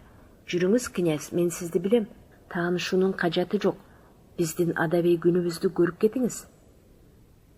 Абдан кызык болот. Анатоль эң сонун окуйт. Көрдүңүзбү? Менин ар түрдүү ишим өтө көп, деди Анатоль, эки колун жыйып, күлүңдөп, зайыбын көрсөтүп. Мына ушундай суктан аарлык аялга каршы турууга болбойт дегенсип. Адвокаттын зайыбына чакырган үчүн ашкан сылыктык менен рахмат айтып, ындыны өчкөн кишидей сурданып, Нехлюдов мүмкүнчүлүгү болбогон үчүн отказ кылды дагы кабыл алчу бөлмөгө чыкты. Жеткен анткор экен, деди Нехлюдов жөнүндө адвокаттын зайыбы ал чыгып кеткенде.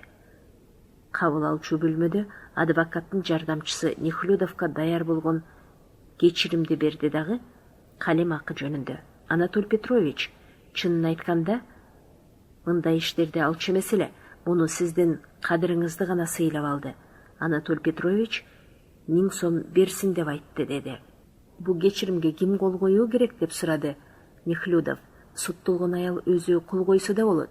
Эгерде кыйыныраак болсо, андан доверенность алып, Анатолий Петрович да кол кое алат.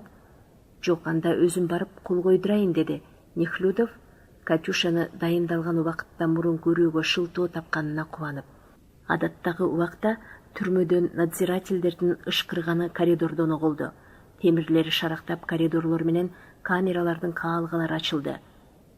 Жылаң айлак буттардын, жумшак кепич кийген кишилердин шалпылдатып баскан угулду дагы абаны сасытып, заара кылчу челекти көтөргөн кишилер коридордон өтүп кетти.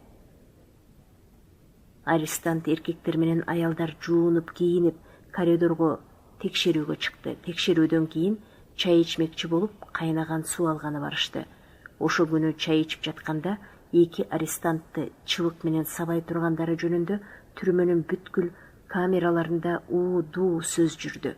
Ошол эле камеранын бири күнүлөгөнүнөн өзүнүн ойнош катынын өлтүрүп койгон Васильев деген жакшы сабаттуу приказчик жигит эле. Камерада бирге отурган жолдоштору аны шайырдыгы, марттыгы начальниктер менен тайманбай мамиле кылгандыгы үчүн жакшы көрө турган. Законду дагы ал жакшы билип, так орундалышын талап кылчу эле. Ошонусу үчүн начальниктер аны жаман көрө турган. Мындан 3 жума мурун заара кылчу челек көтөргөн кишини жаңы мундириме сорпо төгүп койдуң деп надзиратель уруп жиберген. Ошо кишиге Васильев болушуп, арестанттарды урсун деген закон жок деген. Мен сага законду көрсөтөм деп надзиратель ошондо Васильевди тилдеген болчу. Васильев дагы карап турган эмес. Надзиратель урмакчы болгондо Васильев колдон шап алып, 2-3 минутта кармап туруп, эшиктен түртүп жиберген. Надзиратель ошого даттанып, Васильевди карцерге камалсын деп түрмөнүн начальниги буйрук берген болчу. Сырттан бекитилчү, терезеси жок, караңгы бөлмөлөрдө карцер деп айтыша турган. Караңгы суук карцерде кроватьта, стулда болчу эмес. Караңгыда нанды сактоого жаа бербеген, такыр коркпой коюнга кирип жоюлгон чычкандары көп карцерлерге камалган кишилер же отуруп, же ыплас жерде жатып убакытты өткөрө турган. Андагы чычкандар камалгандардын нанын колунан ала качып, кээде кыймылдабай калса, камактагы кишилердин өзүнө дагы жабыша турган. Васильев айыптуу эмесмин. Ошондуктан карцерге барбайм деди. Аны зордуктап алып жөнөштү. Ал жулкуна баштады. Надзирательден бошонуп чыгуу үчүн 2 арестант ага жардам берди. Надзирательдер чогулду.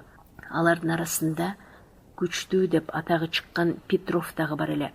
Арестанттарды жыга түртүп, карцерге киргизишти. Бунтка окшогон окуя болду деп ошол замат губернаторго жеткиришти. Негизги 2 айыптууга Васильев менен Селсаяк непомнящикке 30 балак урулсун деген кагаз келди. Ошол жазалуу аялдар менен көрүшкөнү келген кишилер кирчүү бөлмөдө болууга тийиш эле. Ошо киштен тартып түрмөдөгүлөрдүн баарына ушул кабар белгилүү болду дагы. Болочок жазалоо жөнүндө камераларда эл уу-дуу болуп сүйлөшүп жатты. Кораблёва, Хорошавка, Федосия, Маслова өздөрүнүн бурчуна отуруп алып, арак ичкенден кийин кызарып, кызуу сүйлөшүп жатышты. Кийинки убакта Масловада арак үзүлбөй, ал өзүнүн жору жолдошторун арак менен аябай сыйлай турган. Эми чай ичип, ошол жазалоо жөнүндө сүйлөшүп отурушту. Ал эмне жаңжал салды эле деди. Кораблёва Васильев жөнүндө дале өзүнүн бек тиши менен бир чегим кантты тиштеп, ал жолдошуна гана болушуптур. Себеби азыркы убакта урушууга уруксаат берилбейт турбайбы? Жакшы жигит дешет го деди. Чайнек турган секинин бет маңдайындагы отунун үстүндө отурган Федосия, өзүнүн олоңдой болгон узун чачын оңдоп коюп. Ушу жөнүндө ага айтыш керек. Михайловна деп ага деген сөздү Нефлёдовго тиешелүү кылып, сторож аял Масловага кыйкырды. Айтам, ал менин айтканымдын баарын кылат деп, Маслова күлүңдөп, башын силкип жооп кайтарды. Качан келер экен? Атигил жанагы жазалай турган кишилерди алып келгени кетишти дешет го деди. Федосия, кандай шумдук деп үшкүрүнүп койду. Болуштун мекемесинде бир дыйканды сабашканын көргөм. Старчынга барып кел деп кайнатам жиберген болчу. А мен келсем байкушту деп сторож аял узун окуяны сүйлөй баштады. Үстүңкү коридордон сүйлөшкөн добуш келаткан кишилердин дүбүртү сторож аялдын аңгемесин бөлүп кетти. Аялдар кулак салып унчукпай калышты. Сүйрөп баратышат, шайтандар деди Хорошавка. Эми ал бечараны кызылдай союшат. Надзирательдер аны өлгөндөй жаман көрөт. Себеби аларга ал жемин жедирбейт. Үстү жакта жымжырт боло түштү дагы сторож аял болуштун мекемесине барганда жанагы дыйканды сарайга сабашканын көрүп, жүрөгү түшкөндөгү тарыхын акырына чейин айтып берди. Хорошавка болсо Шиголовду камчы менен сабашса да, анын кыңк этпегени жөнүндө сүйлөп берди. Анан Федосия чай ичкен идиштерди жыйнаштырды дагы Кораблёва менен сторож аял иш тигүүгө киришти. А Маслова зериккенинен куса болуп секиде тизесин кучактап отура берди. Ал уктамакчы болуп жатайын дегенде надзиратель аял аны көргөнү келген кишиге жолугуштуруу үчүн конторага чакырды. Биз жөнүндө айтпай койбо деди. Меншова деген кемпир. Жарым жартылай сыры кетип калган күзгүнүн алдына келип Маслова жоолугун оңдоп жатканда, биз өрттөгөн эмеспиз, жанагы Шумпай өзү өрттөгөн, кызматкери да көргөн, ал жанын жебейт. Сен ага айткын, Митрейди чакырсын. Митрей ага эчтекесин калтырбай айтып берет. Бул эмне деген жорук? Зынданга камап коюшту. А биздин көзүбүз дагы көргөн эмес. А тиги Шумпай башка бирөөнүн аялы менен шапар тээп жүрөт, аракканада отурат. Бул закон эмес, деди Кораблёва. Айтпай койбойм, айтам, деди Маслова. Жалтанбай сүйлөшүү үчүн дагы анча-мынча ичип алсамбы деп көзүн кысып койду. Кораблиха ага жартычыны вино куюп берди. Маслова жутуп жиберип, оозуна арчып, көңүлү чаржайыт болуп, жалтанбай сүйлөө үчүн деген сөзүн улам-улам кайталап, башын чайкап, күлүңдөп надзиратель аялдын артынан коридорго чыгып кетти. Оозгу бөлмөдө Нехлюдов бир кыйладан бери күтүп отурган эле. Түрмөгө келип кире бериштеги каалгадан коңгуроо какты дагы прокурордун уруксаатын дежурный надзирательге берди. Сизге ким керек? Арестантка Маслованы көрөйүн дедим эле. Азыр болбойт, түрмөнүн башчысынын колу бош эмес. Конторадабы деп сурады Нехлюдов. Жок, берди. Көрүшкөнү келчүлөр кирчүү бөлмөдө деп надзиратель жооп кайтарды. Нехлюдовго ал бирдемеден оңтойсузданып тургандай сыяктанды. Бүгүн эмне, кабыл алып жатышабы? Жок, бөтөнчө иш, деди надзиратель. Ал кишини кантип көрүүгө болот? Бир аздан кийин чыгат, ошондо айтаарсыз. Күтө туруңуз. Ошол арада каптал жактагы эшиктен өңү жылтырап, муруту тамекиге ышталган фельдфебель чыкты дагы надзирательге ачуулана. Бир кимни үчүн киргиздиңиз? Конторага, деди. Мага түрмөнүн башчысы ушул жерде дешти, деди Нехлюдов, фельдфебелдин дагы чоочугансыган кейпине таң калып. Ушул учурда ички эшик ачылды дагы каны кызып тердеген Петров чыкты. Эси көөнүнөн калгыс болду, деди ал фельдфебелге кайрылып. Фельдфебель Нехлюдовду көзү менен көрсөттү дагы Петров унчукпай кабагын бүркөп арт жактагы эшикке кирип кетти. Кимдин эси көөнүнөн калгыс болду экен? Эмне үчүн булар баары эле оңтойсузданып калган? Эмне үчүн фельдфебель мени жандап көрсөттү деп ойлоду Нехлюдов. Бу жерде күтүүгө болбойт, конторага барыңыз, деп фельдфебель Нехлюдовго дагы кайрылды. Нехлюдов кетмекчи болгондо карамагындагы кишилерден бетер оңтойсузданган түрмөнүн башчысы арт жактагы эшиктен чыга келди. Ал үст-үстүнө күшүлдөп үшкүрө берди. Нехлюдовду көрө коюп надзирательге: Федотов, аялдар бөлмөсүнө Маслованы конторага алып кел, деди ал. Жүрүңүз, деди ал Нехлюдовго. Экөө тик баскычтан түшүп, бир терезеси, жазуу столу, бир нече стулу бар кичинекей бөлмөгө кирди. Түрмөнүн башчысы отура калды. Биздин кызматыбыз абдан оор, бөтөнчө оор, деди ал Нехлюдовго кайрылып, кол тойгон бир папиросту алып. Абдан чарчаган көрүнөсүз, деди Нехлюдов. Кызматтан чарчадым, биздин милдетибиз абдан оор, элдин тагдырын жеңилдетким келет, бирок тескери болуп чыгат. Эси дартымдын баары ушул жерден кетүүдө. Милдетибиз абдан оор. Түрмөнүн башчысына эмне үчүн бөтөнчө оор экенин Нехлюдов билген жок. Бирок бүгүн анын кебетеси адамдын боору ооругандай, ындыны өчүп, үмүтү үзүлгөндөй болуп көрүндү. Менин оюмча да абдан оор болуш керек, деди ал. Эмне үчүн бул милдетти орундатасыз? Каражат жок, үй бүлөм көп. Эгерде сизге оор болсо, иши кылып мен сизге чынымды айтсам, колумдан келишинче пайда келтирип жатам. Иши кылып элдин тагдырын жеңилдетип жүрөм. Менин ордумда башка бирөө болсо, ишти бүтүндөй башкача жүргүзөр эле. Оңой дейсизби? 2000ден көбүрөөк киши бар. Болгондо дагы кандай кишилер дейсиз? Аларга мамиле кыла билүү керек. Канткени менен киши да аябайт экенсиң. Тартипке салбай коюуга да болбойт. Түрмөнүн башчысы жакында арестанттардын арасында жаңжал болуп, бир киши өлгөнү жөнүндө сүйлөй баштады.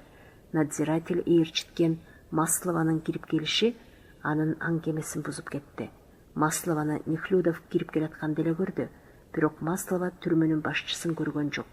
Маслованын иреңи кызарып турду.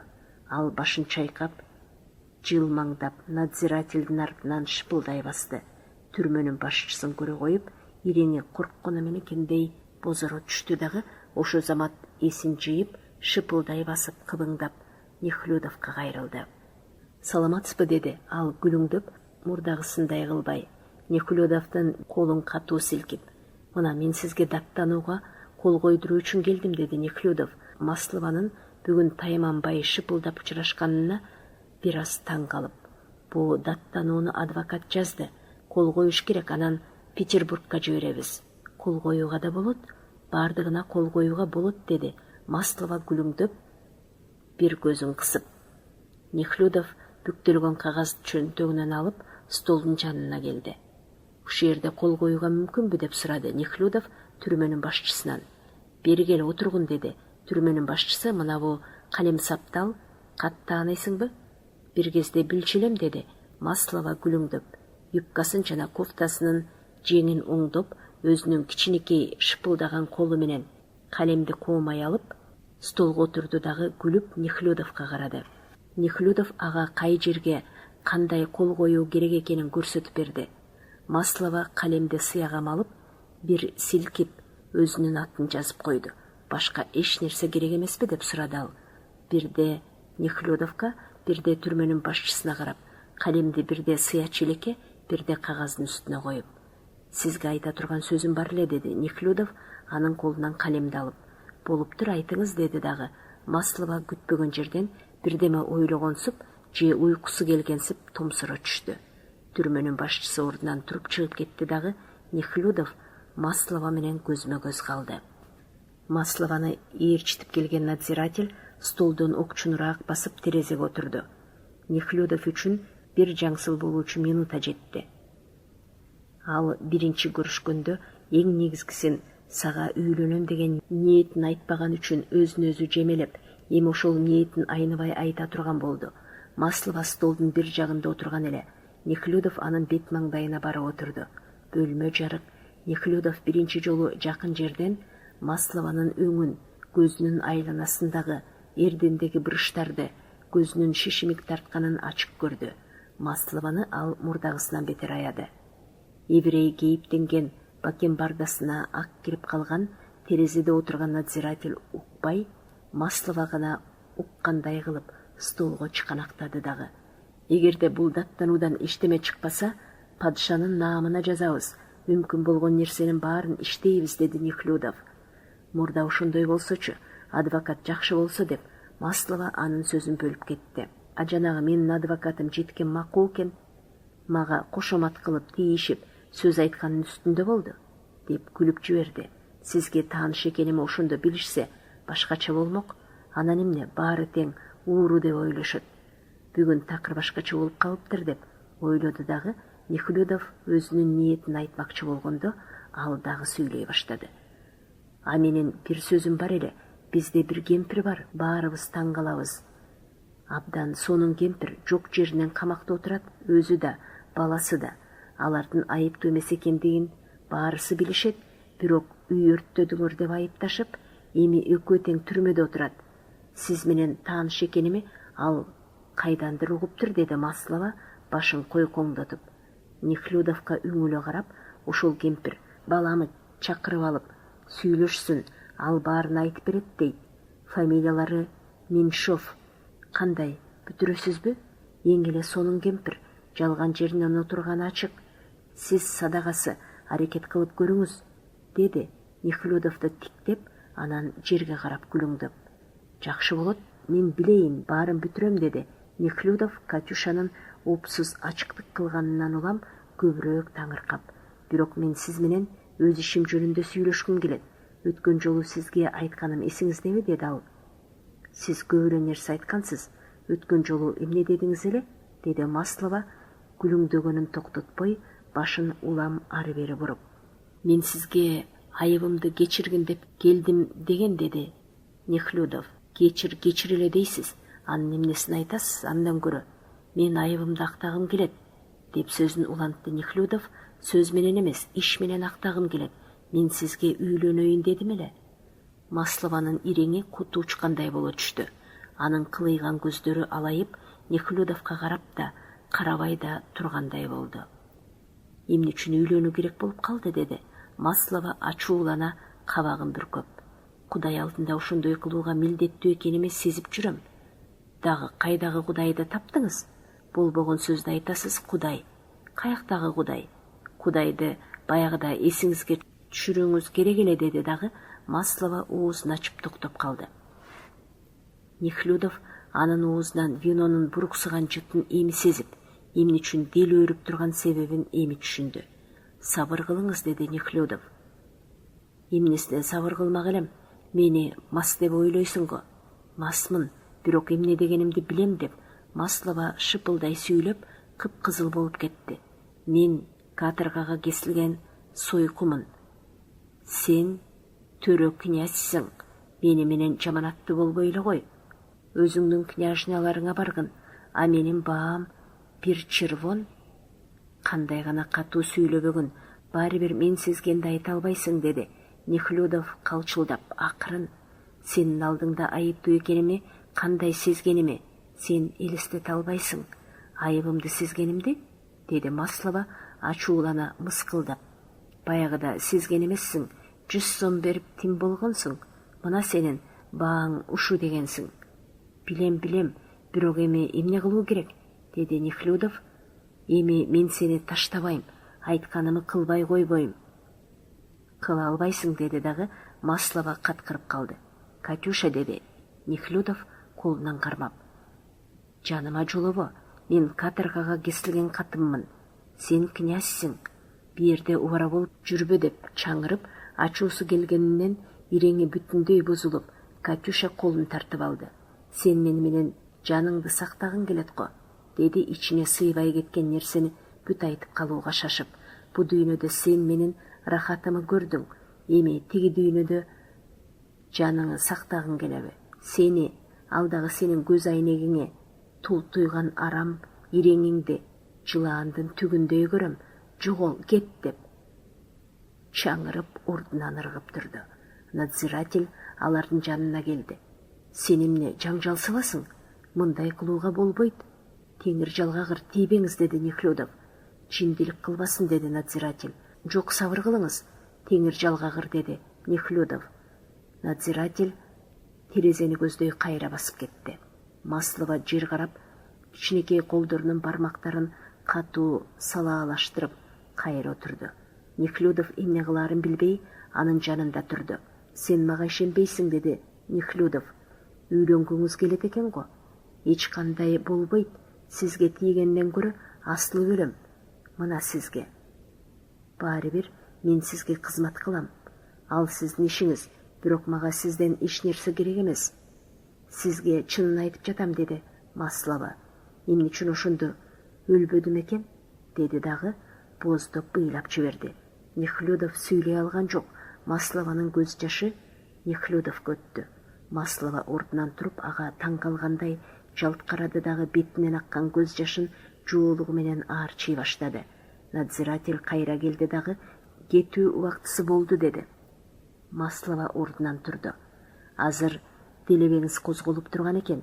Эгерде мүмкүн болсо эртең келем. А сиз ойлонуп көрүңүз, деди Нехлюдов. Маслова эчтеке дебей, ага башын көтөрүп карабай, надзиратель менен чыгып кетти. Мына эми, кызым, жашайсың, деди Кораблёва Маслова камерага кайра киргенде. Ал сага аябай ашык болгон окшойт. Ушул келип жүргөнүндө колуңдан чыгара көрбө. Ал сени куткарат. Байларга мүмкүн эмес эч нерсе жок. Таап айтты, деди сторож аял мукамдуу үнү менен. Кедей үйлөнсө, түн кыска, абайдын ойлогону дагы, жууруганы дагы дал өзүндөй болуп чыгат. Бизде да бир ушундай кадырман киши бар эле, чырагым. Менин ишим жөнүндө айттыңбы деп сурады кемпир. Маслова жолдошторуна жооп кайтарбай, секиге чыгып кылый көзү менен бурчка карап кечке чейин жатты. Анын санаасы санга бөлөндү. Нехлюдовдун айтканы аны жапа чегип, маанисин түшүнбөй, жек көрүп кеткен мурунку чөйрөсүнө чакырды. Азыр ал өткөндөгүсү унутулган турмуштан ажырап калды. Өткөндөгүнү унутпай жашоо өтө кыйын болду. Кечинде ал дагы вино сатып алып, жолдош жоролору менен бирге мас болду. Нехлюдов түрмөдөн чыгып келатып, өзүнүн айыбын эми гана толук түшүнүп, мына ушундай турбайбы, ушундай экен деп ойлоду. Эгерде ал өзүнүн айыбын жууга аракет кылбаса, өзүнүн жоругунун кылмыштуу экенин эч качан сезмек эмес. Атүгүл Масловага кылган жамандыгын Маслова да сезмек эмес. Анын жоругу эми гана төбө чачын тик тургузуп сыртка чыкты. Ушул аялдын жанына батыра жамандык кылганын ал эми гана түшүндү, көрдү. Өзүнө кандай жамандык кылганын Маслова дагы эми көрүп, эми түшүндү. Мурда Нехлюдов өзүнүн өкүнгөндүгүнө маашыр болуп, алаңгазаарлык кылып жүргөн. Эми жөн эле жүрөгү түштү. Катюшаны ал эми таштап кете албайт эле. Анысын өзү да сезди. Бирок ага кылган мамилесинен эмне чыгаарын элестете да албады. Эшикке чыга бериште Нехлюдовго бир нече крест, медаль тагынган, жылмаңдаган өңү суук председатель басып келди дагы, жашыруун сыры бар кишиче ага кат берди. Мына бу катты бир аял сизге берди, урматтуу князь, деди ал Нехлюдовго конвертти сунуп. Кандай аял? Окусаңыз көрөсүз, саясий иш үчүн камалган аял. Мен ошолорду кайтарам. Ошо киши сурады эле менден. Мындай кылууга уруксаат жок, бирок адамгерчилик, деди надзиратель кара күчкө. Саясий иш үчүн камалгандарды кайтарган надзиратель түрмөнүн өзүндө, элдин көзүнчө кандайча катты бергенине Нехлюдов таң калды. Ошол киши өзү надзиратель, өзү шпион экенин Нехлюдов ал кезде билген жок эле. Бирок катты алды дагы түрмөдөн чыгаары менен окуп көрдү. Карандаш менен ойдолотуп, катта мындай деп жазылган экен. Сиздин түрмөгө келип жүргөнүңүздү, бир уголовный иш менен кесилген кишинин тагдырына кийлигишкениңизди билип, сиз менен көрүшкүм келди. Мени менен көрүшүүгө уруксаат сураңыз. Сизге уруксаат кылышат, а мен сизге өзүңүз колдогон киши үчүн, биздин топ үчүн да өтө маанилүү бир нерсе айтам. Сизге алкыш айтып, Вера Богодуховская маданияттуу борбордон Ыракы Новгород губерниясында мугалим болуп иштей турган. Аерге Нехлюдов аю уулаганы жолдоштор менен барган эле. Курска баруу үчүн акча берсеңиз экен деп, ушул мугалим Нехлюдовдон суранган болчу. Нехлюдов ага акча берип, кийин а жөнүндө унутуп койгон эле. Көрсө эми ошол аял саясий кылмыш үчүн түрмөгө түшкөн экен да, сыягы Нехлюдовдун тарыхын билген окшойт, ага жардам бермек болуптур. Ошо кезде бардыгы кандай жеңил, кандай оңой эле. Эми бардыгы кандай кыйын, кандай татаал болду. Нехлюдов ошо кезин Богодуховская менен таанышканын күнү бүгүнкүдөй көзүнө элестетип, кубана эсине түшүрдү. Аны менен ошондо темир жолдон 60 чакырым ыраак, Чытырман Токойдун арасында Масленица майрамынан бир аз мурда таанышкан эле. Улоодон жолдору болуп, 2 аю атып, кетээр алдынан тамак ичип отурушканда Дьякондун кызы келди. Князь Нехлюдов менен көрүшкүсү келет деп, алар токтогон үйдүн ээсине айткан болчу. Жакшынакай кызбы деп сурады кимдир бирөө. Койсоңчу деп Нехлюдов сурданып, столдон турду дагы, оозуну арчып, Дьякондун кызына эмне үчүн керек болуп калганына таңыркап, кожоюндун үйүнө кирди. Бөлмөдө кийиз калпак, кыска ичик кийген, тарамыштуу, керилген кашы, татынакай көздөрүнөн башкасы көрксүз арык чырай кыз бар экен. Мына Вера Ефремовна, бу киши менен сүйлөшүңүз, деди. Үйдүн ээси кемпир. Князь ушу киши. Мен кетейин. Кызматыңызга даярмын. Кандай жумушуңуз бар эле, деди Нехлюдов. Мен билесизби? Сиз байсыз. Акчаны болору болбос нерселерге уулоого ысырап кыласыз. Мен билем, деди кыз абдан уялып, сүйлөй баштады. Менин тилегеним бир гана нерсе, элге пайда келтирсем дейм. Бирок колумдан эчтеке келбейт, себеби эчтеке билбейм. Анткор эмес, мээримдүү көздөрү, батынбаганы да, корккону да Нехлюдовго абдан таасир кылды дагы. Ар дайымкы каадасынча Нехлюдов анын абалын элестетип, түшүнүп боорооруду. Мен эмне кылса дейсиз? Мен мугалиммин, бирок курска барайын дедим эле. Мени жиберишпей жатат, жиберишпейт деп да айтууга болбойт. Жиберишет, бирок каражат керек. Мага акча берип туруңуз, курсту бүткөндөн кийин кайта берем. Байлар аюу атып, дыйкандарга арак ичирет. Менимче анткендери жакшы эмес. Эмне үчүн байлар жакшылык кылгылары келбейт? Мага 80 гана сом керек эле. Бергиңиз келбесе мейли, мага баары бир, деди кыз ачууланып, Нехлюдовдун томсура караганын натура түшүнүп. Тескерисинче мен сизге абдан ыраазымын, сиз мага азыр алып келейин, деди Нехлюдов. Нехлюдов оозгу бөлмөгө барып, алардын сөзүн тыңшап турган жолдошторунун үстүнөн чыгып калды. Жолдошторунун тамаша кылганына жооп кайтарбай, сумкасынан кызга акча алып келип берди. Мынаңыз, алыңыз. Алкыш айтпай эле коюңуз. Сизге мен алкыш айтуум керек. Нехлюдовго эми ошонун баарын эсине түшүрүү абдан жагымдуу болду. Ошондо шылдың кылгысы келген офицер менен чатакташып кала жаздаганын, башка бир жолдошу аны кубаттаганын, ошонун аркасында ошол досу менен дагы ынак болгонун, уулаганы ийгиликтүү, көңүлдүү болгонун, түн ичинде темир жол станциясына кайта келатканында өзүнө далай жакшы болгонун эсине түшүрүү жагымдуу болду. Чуурган чанадай карагайлуу, кээде бийик, кээде жапыс токойду аралап, кар баскан күрткү жол менен желдирип жүрүп отурушту. Караңгыда кызарган отту жылтылдатып, кимдир бирөө жытаңкыган папирос күйгүзүп жатты.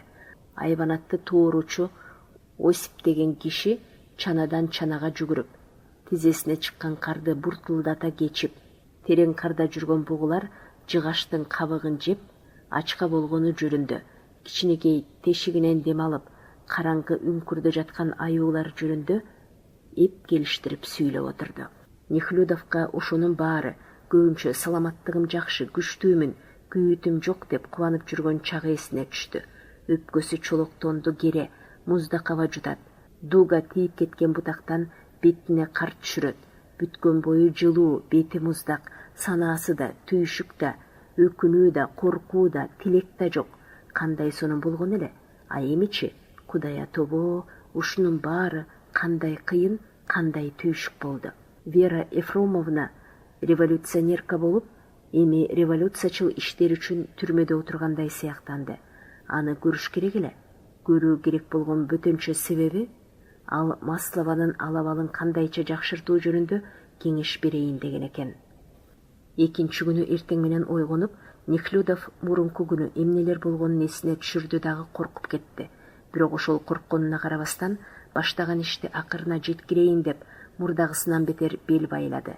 Өзүнүн милдетин ушундай түшүнүп, үйүнөн чыкты дагы, Масловадан башка баласы менен түрмөдө отурган Меньшова деген баякы кемпирге көрүшүү үчүн түрмөгө кирүүгө уруксаат сураганы Масленниковго жөнөдү. Кемпирдин баласы жөнүндө Маслова сураган эле. Анан дагы ал Масловага пайдасы тие турган Богодуховская менен көрүшүүгө уруксаат сурагысы келди. Нехлюдов Масленниковду полкто жүргөндө эле көптөн бери билчү. Ал кезде Масленников полктун казначейи болгон. Ал ак көңүл, иштегенде жанын таштаган, бу дүйнөдө полк менен падышанын үй бүлөсүнөн башка эчтеке билбеген, билгиси да келбеген офицер эле. Эми Нехлюдов аны полкту губерниялык башкармага алмаштырган администратор кезинде жолуктурду. Анын абдан бай, шыпылдаган зайыбы бар. Аскердик кызматтан граждандык кызматка өтүүгө аны ушу зайыбы мажбур кылган болчу. Зайыбы аны шылдыңдап колго үйрөтүлгөн айбан катарында эркелете турган. Нехлюдов өткөн кышта алардыкында бир гана жолу болуп, бул эрди катын ага жаккан эмес. Ошондон кийин ал эч качан келбеди. Нехлюдовду көрө коюп, Масленников жадырап жайнай түштү. Баягысында эле кызарган тултук бети, баягыдай эле тулкусу аскер кызматында жүргөндөгүсүндөй эле татынакай кийингени өзгөрбөптүр. Аскер кызматында жүргөндө ал абдан таза, соңку мода менен тигилип, эки ийинин көкүрөгүн кынап турган мундир менен тужурка кийчү. Эмкиси акыркы мода менен тигилген семиз тулкусун, далдайган көкүрөгүн ошондогусундай эле кынап турган граждандык кийим экен. Масленников азыр вицмундир кийиптир. Жаш жагынан экөөнүн ортосунда чоң айырма болсо дагы Масленников 40ка чыгып калган эле. Алар сен менен сүйлөшө турган. Мына рахмат, жакшы келдиңби? Жүр зайыбыма баралы. Заседание болор алдында менин дал 10 мүнөт бош убактым бар. Башчым кетип калган. Губернияны мен бийлеп жүрөм, деди. Моокуму канганын жашырбай. Мен сага жумуш менен келдим. Кандай жумуш деп Масленников кулак түргөнсүп, бир аз сүрдүү кыяз менен сүйлөдү. Түрмөдө мен абдан кызыккан бир киши бар. Түрмө дегенде Масленниковдун иреңи мурдагысынан дагы сүрдүү боло түштү. Мага ошо киши менен жалпы бөлмөдө эмес, конторада айрым күндөрдө эмес, көбүрөөк көрүшүү керек. Мага ушул иш сенин колуңдан келет дешти.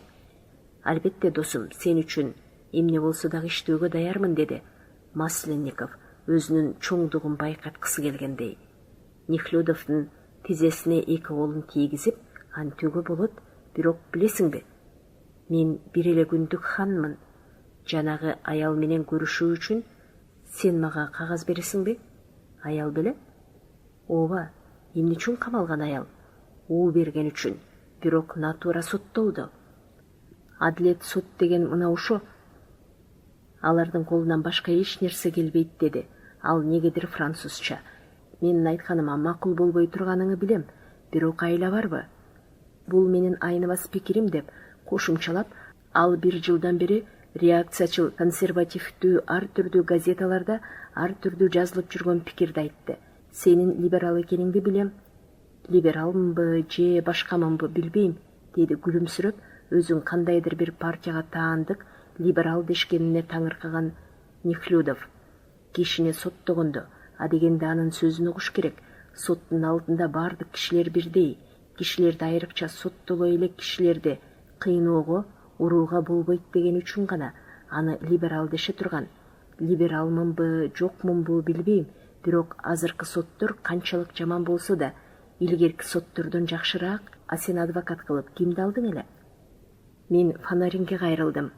Фонарин, деди Масленников, бети башын бырыштырып, өткөн жылы сотто ошол адвокат аны күбө катарында сурак алып, абдан кылдат сылыктык менен жарым саат маскара кылганын эсине түшүрүп, мен сага аны менен байланышпагын дээр элем. Фонарин жаманаттысы көп киши. Анан сенден дагы бир сураарым, деди Нехлюдов ага жооп кайтарбай. Мен бир мугалим кызды көптөн бери билчилем. Өзү бир бечара байкуш эле. Эми ал дагы түрмөдө экен. Мени менен көрүшкүсү келиптир. Мага аны менен көрүшүүгө пропуск бересиңби? Масленников башын саал бир жагына кыйшайтып ойлонуп калды. Саясий иш үчүн камалган кыз беле? Мага ошондой дешти. Билесиңби, саясий кылмышкерлер менен көрүшүү үчүн туушкандарына гана уруксаат берилет. Бирок мен сага жалпы пропуск берейин. Сенин кыянат кылуу үчүн пайдаланбай турганыңды билем. Ал сени колдогон кыздын фамилиясы ким? Богодуховскаябы? Жакшынакай аялбы? Иреңи суук неме? Масленников жактырбагандай башын чайкап столдун жанына келди дагы, баш жагына басма менен сөз жазылган кагазга шыпылдатып, ушул кагазды берген князь Дмитрий Иванович Нехлюдовка камактагы Маслова менен ошондой эле фельдшер Богодуховская менен түрмөнүн конторасында көрүшүүгө уруксаат берем деп жазды дагы тайтактатып кол койду. Аерде тартиптин кандай экенин мына эми көрөсүң. Аерде тартип сактоо абдан кыйын, себеби эл батпай кетти. Айрыкча алыскы түрмөгө айдалып баратып, токтогондор өтө көп. Бирок мен бул ишке катуу карайм. Бул ишти жакшы да көрөм. Көрөрсүң, аерде аларга абдан жакшы, алар ыраазы. Аларга мамиле кыла билүү керек. Жакында бир жаман иш бейбаштык болду. Башка бирөө болсо, ошол ишти бунт деп эсептешип, далайлардын шорун кайнатмак. бизде абдан жакшы өттү. Бул жагынан камкордук, экинчи жагынан катуу бийлик керек, деди ал. Алтын запонкасы бар көйнөгүнүн аппак катуу жеңинен тартып турган 100 алуу шакеги бар болпойгон муштумун түйүп, камкордук, катуу бийлик керек деп кайталады. Аныңы мен билбейм, деди Неклюдов. Мен аерде 2 жолу болдум. Мага өлгөндөй жаман болду. Билесиңби эмне? Сен графиня Пассек менен достошуң керек, деди. Сөзү чыга баштаган Масленников. Ушундай ишке ал бүтүндөй берилип кетти. А киши көп жаңылыштык кылып жүрөт. Балким ошонун арасындадыр. Кара күчкө жупунулук кылбай эле айтайын. Мен дагы баарын өзгөртүүгө жетиштим. Өзгөрткөндө дагы мурдагыдай укмуштардын баары жок болгондой кылып өзгөрттүм. Аларга аерде эң эле жакшы. Мына көрөрсүң, жанагы Фонарин, мен аны жакшы тааныбайм. Бирок мени коомдук даражам боюнча ал экөөбүздүн жолубуз эки башка. Ал жеткен айбан киши анысы аз келгенсип, сотто оозуна келгенди оттоп. Эмеси саламат бол, деди дагы Неклюдов, кагазды алып, анын сөзүн акырына жеткире укпай, өзүнүн мурунку жолдошу менен коштошту. А сен менин зайыбыма барбайсыңбы? Жок, кечиргин, азыр чолоом жок. Бул кылганың кандай? Мени жемелейт го, деди. Масленников өзүнүн мурунку жолдошун баскычтын биринчи аянтчасына чейин жеткирип, биринчи даражадагы эмес, экинчи даражадагы кишилерди ал ушул биринчи аянтчага чейин гана узата турган. Неклюдовду ал экинчи даражадагы кишилердин катарына кошту. Кой, теңир жалгагыр, 1 минутага болсо дагы кирип чык. Бирок Неклюдов айтканынан кайткан жок. Лакей менен швейцар Неклюдовго жүгүрүп келип, анын пальтосу менен таягын берип, тыш жагында полицейский турган эшикти ачканда да Неклюдов такыр бара албайм, деди. Эмесе бейшемби күнү келген, зайыбым ошол күнү кабыл алат, мен ага айтып коеюн, деп кыйкырды Масленников баскычтан. Ошо күнү Масленниковдукунан тик эле түрмөгө келип, Неклюдов түрмөнүн башчысынын тааныш квартирасын көздөй басты. Баягыдай эле жаман фортепианонун дабышы угулду. Бирок азыр рапсодия ойнолбой, Клементинин этюдтары баягыдай эле заңкылдап, даана, тез ойнолуп жаткан экен. Көзүн танган горничная эшикти ачып, капитан үйүндө, деди дагы. Диванды, столу, жүндөн токулган салфетканын үстүнө коюлган кагаздан жасалган кызгылт калпагын бир чети күйүп калган чоң лампасы бар кичинекей мейманканага Неклюдовду ээрчитип барды. Түрмөнүн башчысы жабыркап, ындыны өчкөн эмедей чыга келди. Кош келипсиз, сизге эмне керек эле? Деди түрмөнүн начальниги мундиринин ортоңку топчусун топчулап жатып. Мен вице-губернаторда болдум, уруксаат мына, деди. Неклюдов кагазды берип жатып. Маслованы көрөйүн дедим эле, деп түрмөнүн начальниги музыкадан жакшы укпай калып кайра сурады. Маслованы? Баса туура. Түрмөнүн начальниги ордунан туруп, Клементинин чыгармасы угулуп жаткан каалганын жанына келди. Марюся, бир аз кое турчу, деди ал. Ушул музыка анын өмүрүндөгү чоң түйүшүк болгондой кыяз менен эчтеке угулбайт, деп. Фортепианонун үнү чыкпай калды. Бирөөнүн жактырбагандай баскан добуш угулду дагы, кимдир бирөө эшиктен шыкаалап карады. Түрмөнүн начальниги музыканын токтоп калганынан бир аз эс ала түшкөнсүп, начар тамекиден жасалган жоон папиросту тартып, Неклюдовго сунду. Неклюдов алган жок. Мен Маслованы көрөйүн дедим эле. Маслованы бүгүн көрүүгө оңтойсуз, деди түрмөнүн башчысы. Эмне үчүн? Жөн эле, өзүңүз айыптуусуз, деп түрмөнүн башчысы мурутунан күлүп койду. Князь, сиз анын колуна акча бербеңиз. Эгерде бергиңиз келсе, мага бериңиз. Анын колуна бүт тиет. Калыбы, сиз кече ага акча берсеңиз керек, вино алып ичиптир. Бул балааны жоюуга такыр мүмкүн эмес экен. Бүгүн да өлгөндөй эмес, абдан ийилирип жүрөт. Рас элеби? Рас болбогондо, атүгүл катуу чара колдонууга аргасыз болуп, башка камерага көчүрттүм. Өзү жоош аял, бирок теңир жалгагыр. Колуна акча бербеңиз, алар ушундай калк. Кечеги көргөнүн Неклюдов күнү бүгүнкүдөй эсине түшүрдү дагы, төбө чачы дагы тик турду.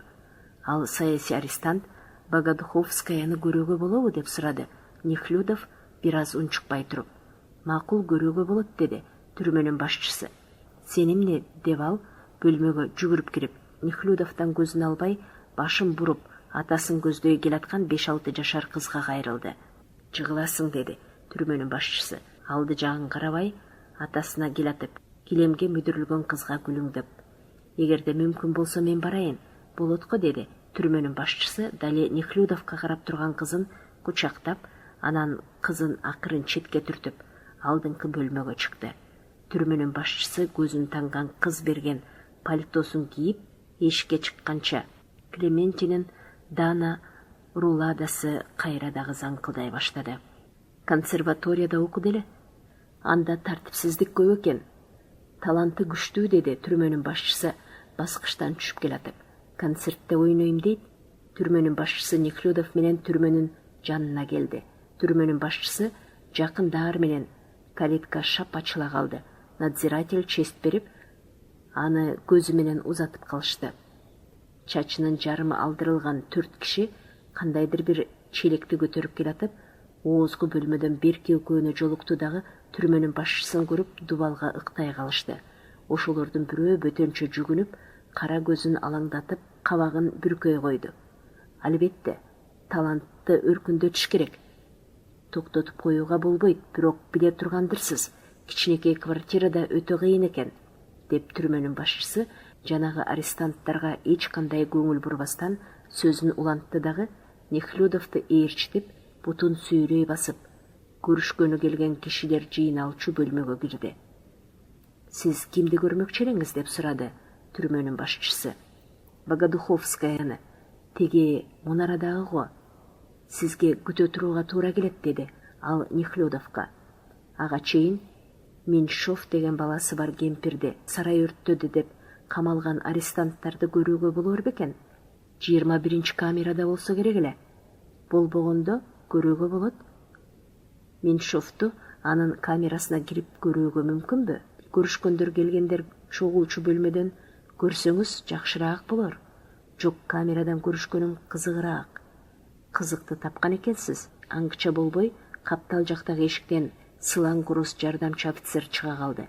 Бул князьды Меньшовдун камерасына алып барыңыз. 21 камера деди түрмөнүн башчысы жардамчысына. Анан конторага ээрчитип келиңиз.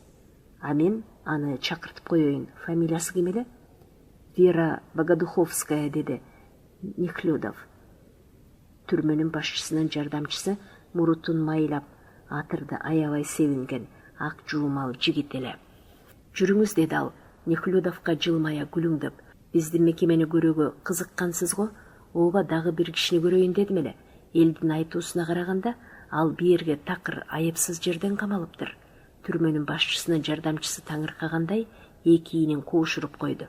Ырас андай болушу да ыктымал деди ал камырабай.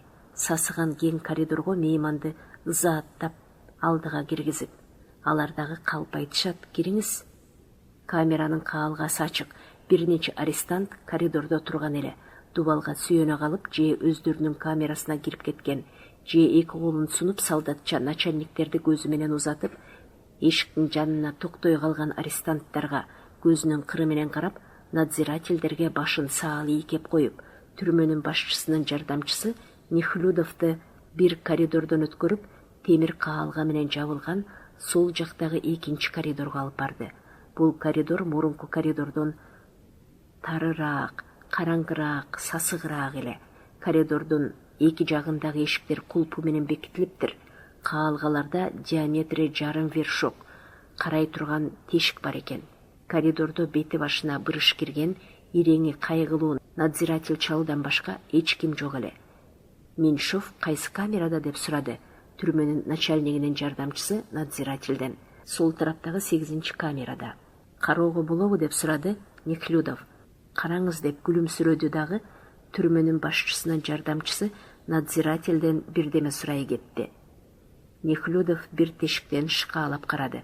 Ал камерада жалаң көйнөкчөн, чокчо кара сакалы бар, узун бойлуу жигит ары бери тез-тез басып жүрүптүр. Тешиктин ачылган дабышын уга коюп, ал жалт карады дагы кабагын бүркөп, кайра дагы баса баштады. Нехлюдов экинчи тешиктен шыкаалап карады. Тешиктен шыкаалап турган корккону меникиндей бакырайган көз менен анын көзү тиктеше калды. Ал шашыла четке чыга берди. Үчүнчү тешиктен карап Нехлюдов кроватта чүмкөнүп алып, бүрүшүп уктап жаткан бою кичинекей бир кишини көрдү. Төртүнчү камерада бети жазы куп-куу болгон бир киши эки тизесине чыканактап, башын жерге салып отурган эле. Дүбүрттү уга коюп, а киши башын көтөрүп жалт карады. Анын иреңинде, айрыкча чоң көздөрүндө күдөрүн үзүп убайым тарткандыктын жышаанасы бар эле. Сыягы ал камеранын жанына ким келип, ким шыкаалап жатканын такыр билгиси келбегендей көрүндү. Ким шыкаалап карабасын, эч кимден ал жакшылык күтпөгөндөй сыяктанды. Нехлюдовдун төбө чачы тик турду. Башка камераларды шыкаалап карабай, ал Меньшовдун 21 камерасына келди. Надзиратель кулпуну чыгарып эшикти ачты. Мойну узун, эти чыйрак, көзү мээримдүү, төгөрөк, чокчо сакал жигит кроваттын жанында турган экен. Корккон эмедей иреңи өзгөрө түшүп, шашыла халатын кийип келген кишилерге карады. Мээримдүү төгөрөк көздөрү корккон кишиникиндей бакырайып, бирде надзирательге, бирде түрмөнүн башчысынын жардамчысына караганы Нехлюдовду бөтөнчө таң калтырды. Бу төрө сенин ишиңди сураштырат экен. Чоң рахмат. Сиздин ишиңиз жөнүндө мага айтышты, деди Нехлюдов камеранын төр жагына өтүп. Решеткалуу чаң баскан терезенин жанына келип, мен өз оозуңуздан угайын дедим эле, деди. Меньшов да терезенин жанына келип, ошо замат кобурап сүйлөй баштады. Адегенде түрмөнүн башчысынын жардамчысына корккон эмече карап, улам тайманбай кандайдыр бир буйрук бергени түрмөнүн башчысынын жардамчысы коридорго чыгып кеткенде бүтүндөй чечилип сүйлөдү. Тилине, кыязына караганда анын айтканы эң карапайым, жакшы дыйкан жигиттин сөзүндөй болду. Ушул аңгемени маскара постукундай кийим кийип, түрмөдө отуруп арестанттын оозунан укканы Нехлюдовду бөтөнчө таң калтырды. Нехлюдов анын сөзүн угуп, саман салынган матрасы бар, жапыс койканы, жоон темирден жасалган решеткасы бар терезени, чаң баскан дымкыл дубалды, жумшак кепич халат кийип, суру качкан ушул бечара дыйкан жигиттин аянычтуу бетин, кебетесин карап отуруп, кейип кепчий берди. Ушул жайдары ачык жигиттин айтканы чын экенине ишенгиси келген жок.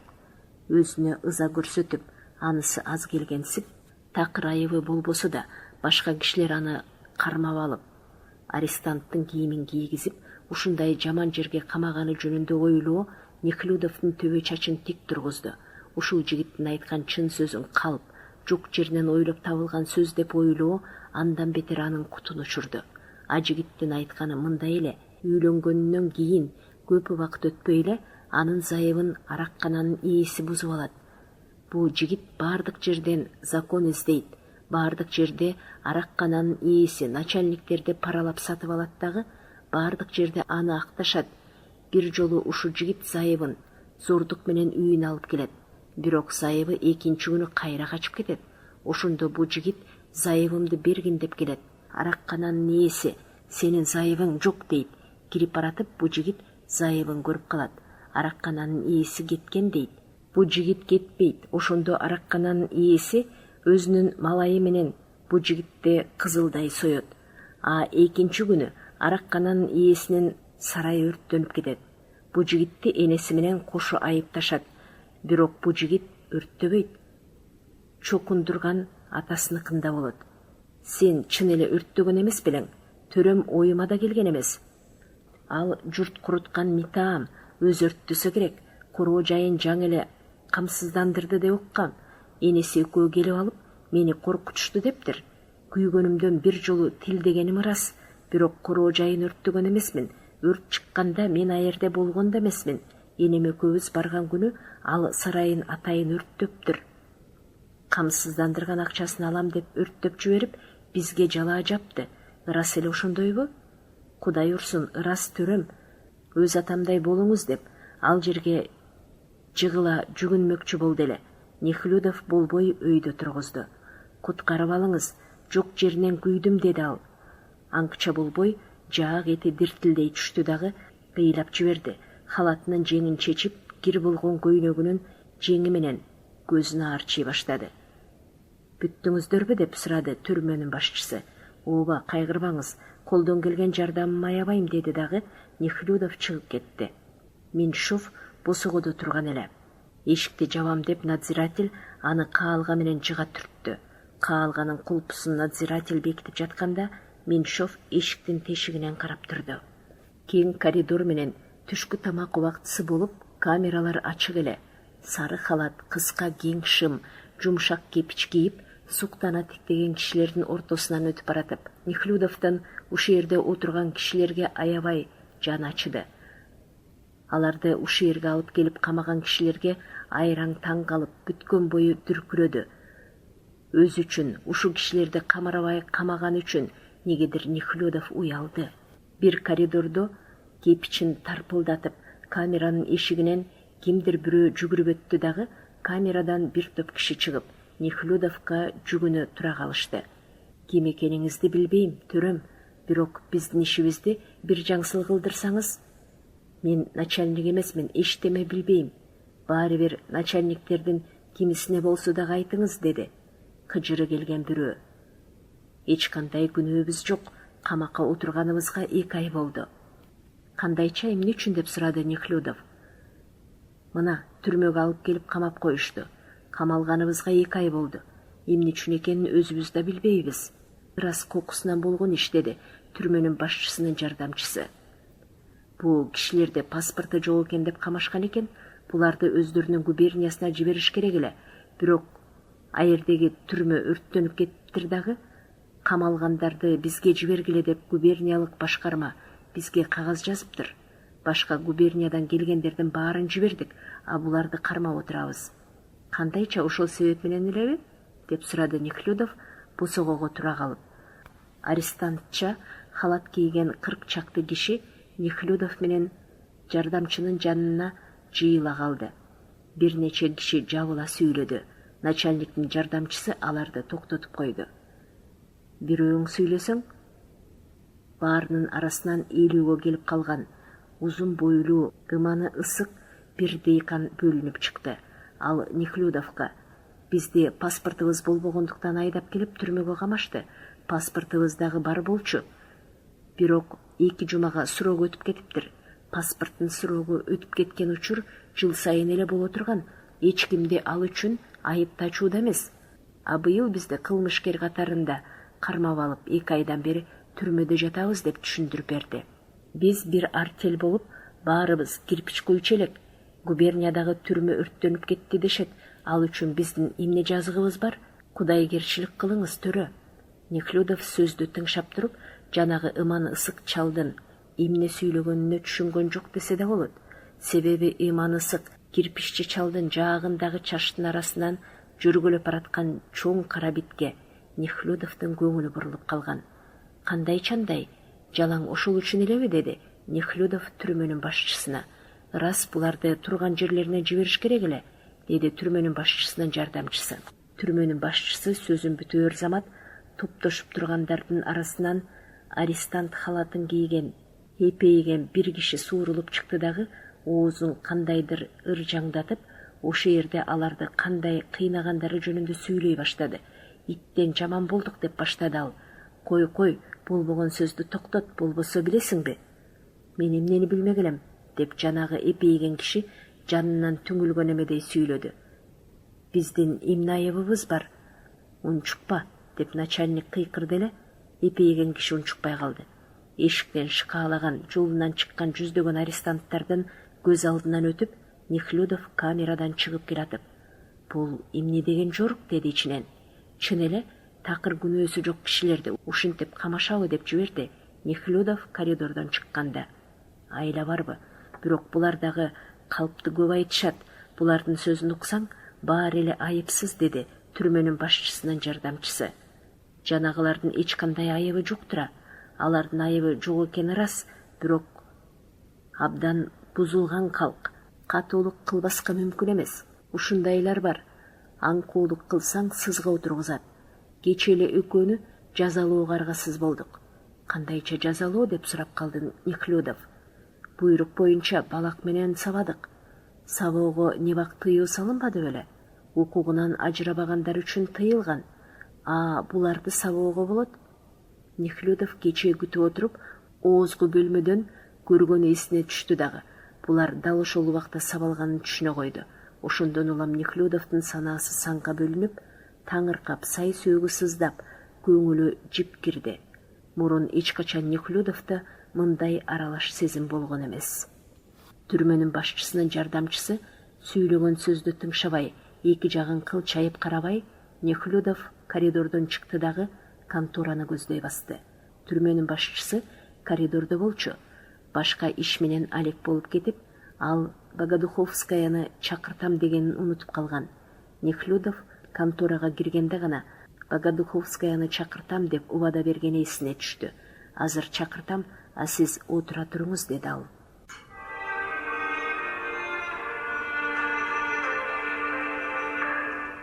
Сиздер орус элинин залкар жазуучусу Лев Николаевич Толстойдун Пейилдин оңолушу романын угуп жатасыздар. Чыгарманын уландысы кийинки чыгарылышта окуган Кипариса Сурахманова.